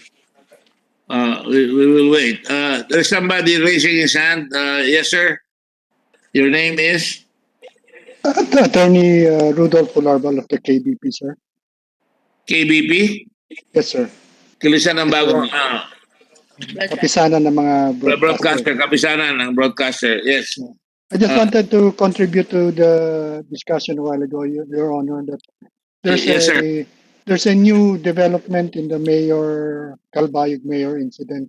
Just this Yes, sir. morning, a video was circulating to the effect that somebody approached the van of the mayor while the people in the community were kibitzing around it and shot at the people inside the van, even after the incident. This might be worth looking into, Your Honor. In other words, after the shooting, While the people were kibitzing around the vehicle of the mayor. binalikan pa, tinapos. Yes, I don't know the purpose, Your Honor. I don't want to speculate, but that is what the video showed. Can you submit the video to the committee, please? I'll ask our station to submit the copy, Your Honor. That would be very much appreciated. This was in the news this morning, Your Honor. Yes, we can also subpoena it, but I don't think we need to subpoena it. With your help, I'm sure we can get a copy of that po. Pwede ba? Yes, Your Honor. I'll ask our station to do it. Thank you po. Thank you. So, there you go. General, mukhang may questions na naman tayo panibago dyan. Yes, yes, sir. I also watched the video. This subject for investigation. Actually, sir, yung tinanong natin yung mga personnel involved doon kung sino yun and yung mga witnesses. Wala, sir, klaro makapagsabi kung sino talaga yun, kung police ba yun or civilian. Pero kung makikita mo, sir, kung na-review, sir, namin yung video na yun, na walang klarong hawak na baril kung sino man yung nasa video na yun. Well, I suggest you investigate it. The gentleman from KBP, Mr. Hularbal, ang sabi ba sa inyo, buhay pa si Mayor nung binaril? Wala naman, Your Honor. In fact, we have not yet inquired into it. The video was just made available to us. That tama po yung point ni General na walang klarong dalang baril. It was only the gunshot sounds. May pumutok. May pumutok. Several gunshots. Several. Yes, sure. If you can give us the names of the people that your folks. Yan ba yan? Yan ba yung video yan, sir? I don't know if that will run, but it's different because in the video this morning, there were a lot of people around the vehicle. Nakaputi siya, pumapasok siya doon eh. O yun o, yung kanang kamay niya nakapasok doon. At, ayan, may baril. Meron siyang long arm. Sir, hindi yung video na yun eh. Iba yan, Your Honor. Iba. Sige po. Maybe you can send it to us immediately. I'll ask our station. I'm from DZRH, Your Honor. I'll have it sent to your office soonest. Thank you, Reggie. Thank you. Thank you very much. It's one of my favorite stations, by the way. Nung pampanood.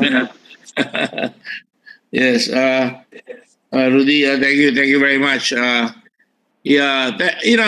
the kind of citizenship that we need. We have information, you can tell us or you can tell the police para makatulong tayo dahil I'm sure the police are not going to tolerate kung meron mga ganyan naman eh. Basta talagang nakikita wala sa lugar. Di ba, General Ron? Di naman yung papayagan na mangyari yan eh. Yes, sir. Yes, sir. That's correct, sir. Mr. Chair? Yes, sir. Yes, sir. Gerald Jafar, sir. So, I just give feedback on your query regarding the killing of former Mayor Cesar Perez of Los Baños, Laguna. A murder case has been filed already against the suspect, allegedly a gun for hire. But the suspect is still at large. So we just prosecuting him for the eventual arrest of the suspect, sir. So the suspect has been arrested, sir? No, not arrested, sir, but a case of murder has been filed already against the suspect. So he's at large. At large, sir, still at large. So we'll just follow up the case, sir. Yes, sir. Follow up ko na lang para masabi naman dito sa Senado may talagang hindi tinitigilan ng pulis yung mga ganyang kaso. No matter who they are. My question earlier is, kahit na criminal yung binaril, you cannot just shoot any man. You have to do it in accordance with law. Tama po ba yun, sir? Yes, sir. Tama yun, sir. Yun naman, sir, yung ating protocol SOP na ating sinusundan. And that is the law. That is the law. So I guess I'd like to thank all of you for now.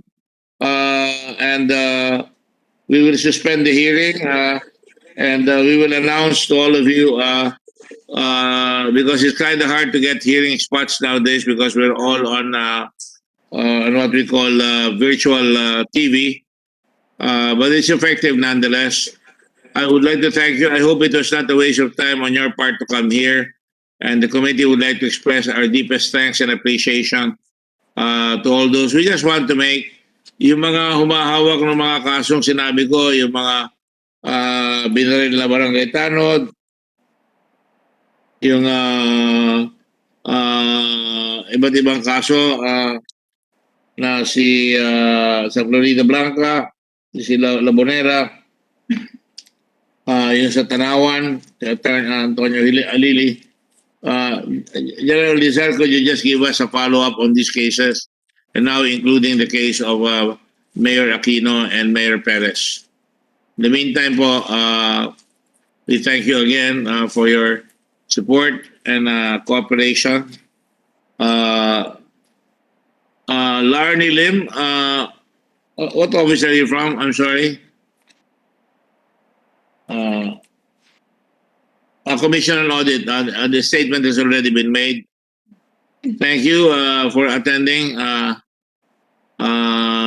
COA is always very, very efficient so far as these matters are concerned, and we appreciate it. And Carlo Almonidovar, also from COA.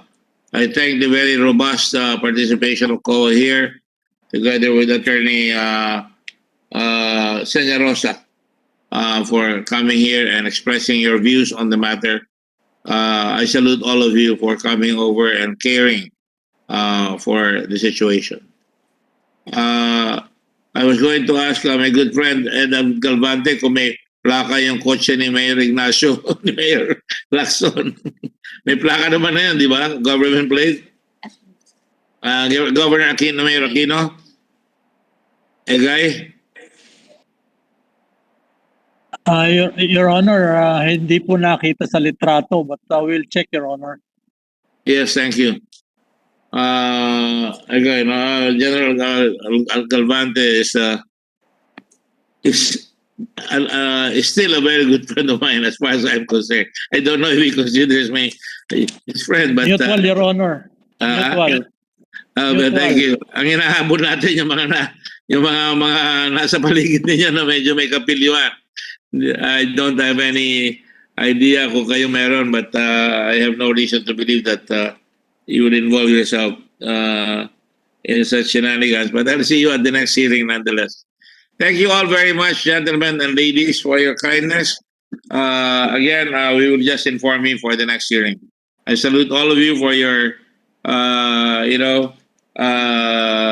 doing your civic duties. I'd like to thank my friends who are lawyers. I've not seen them in a long time. Justice Dangal de Leon and Rico Kawili and Rico Domingo and Ed Squeta, our commissioners. I'm sorry that Vit could not attend today, but nonetheless, the feelings of the National Police Commission or the thinking of the National Police Commission has already been stated. My special thanks to the generals, particularly General Elazar. You always come out with very direct answers. Walang paligoy-ligoy, and that's what we appreciate. Thank you, General Ron, as well, and all the others. Have I missed anybody?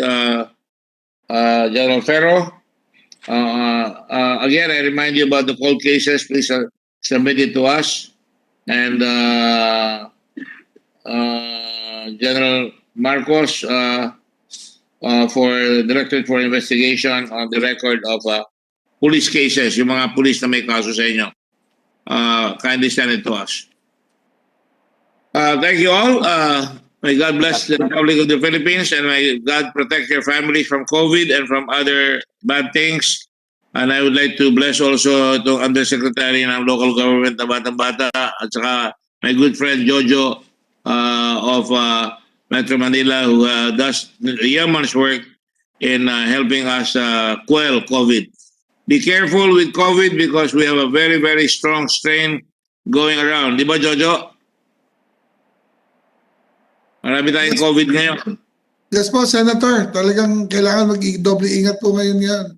Katulong po namin yung PNP po sa pag-enforce po ng minimum health protocols. I know that. I know that. Thank you very much to all.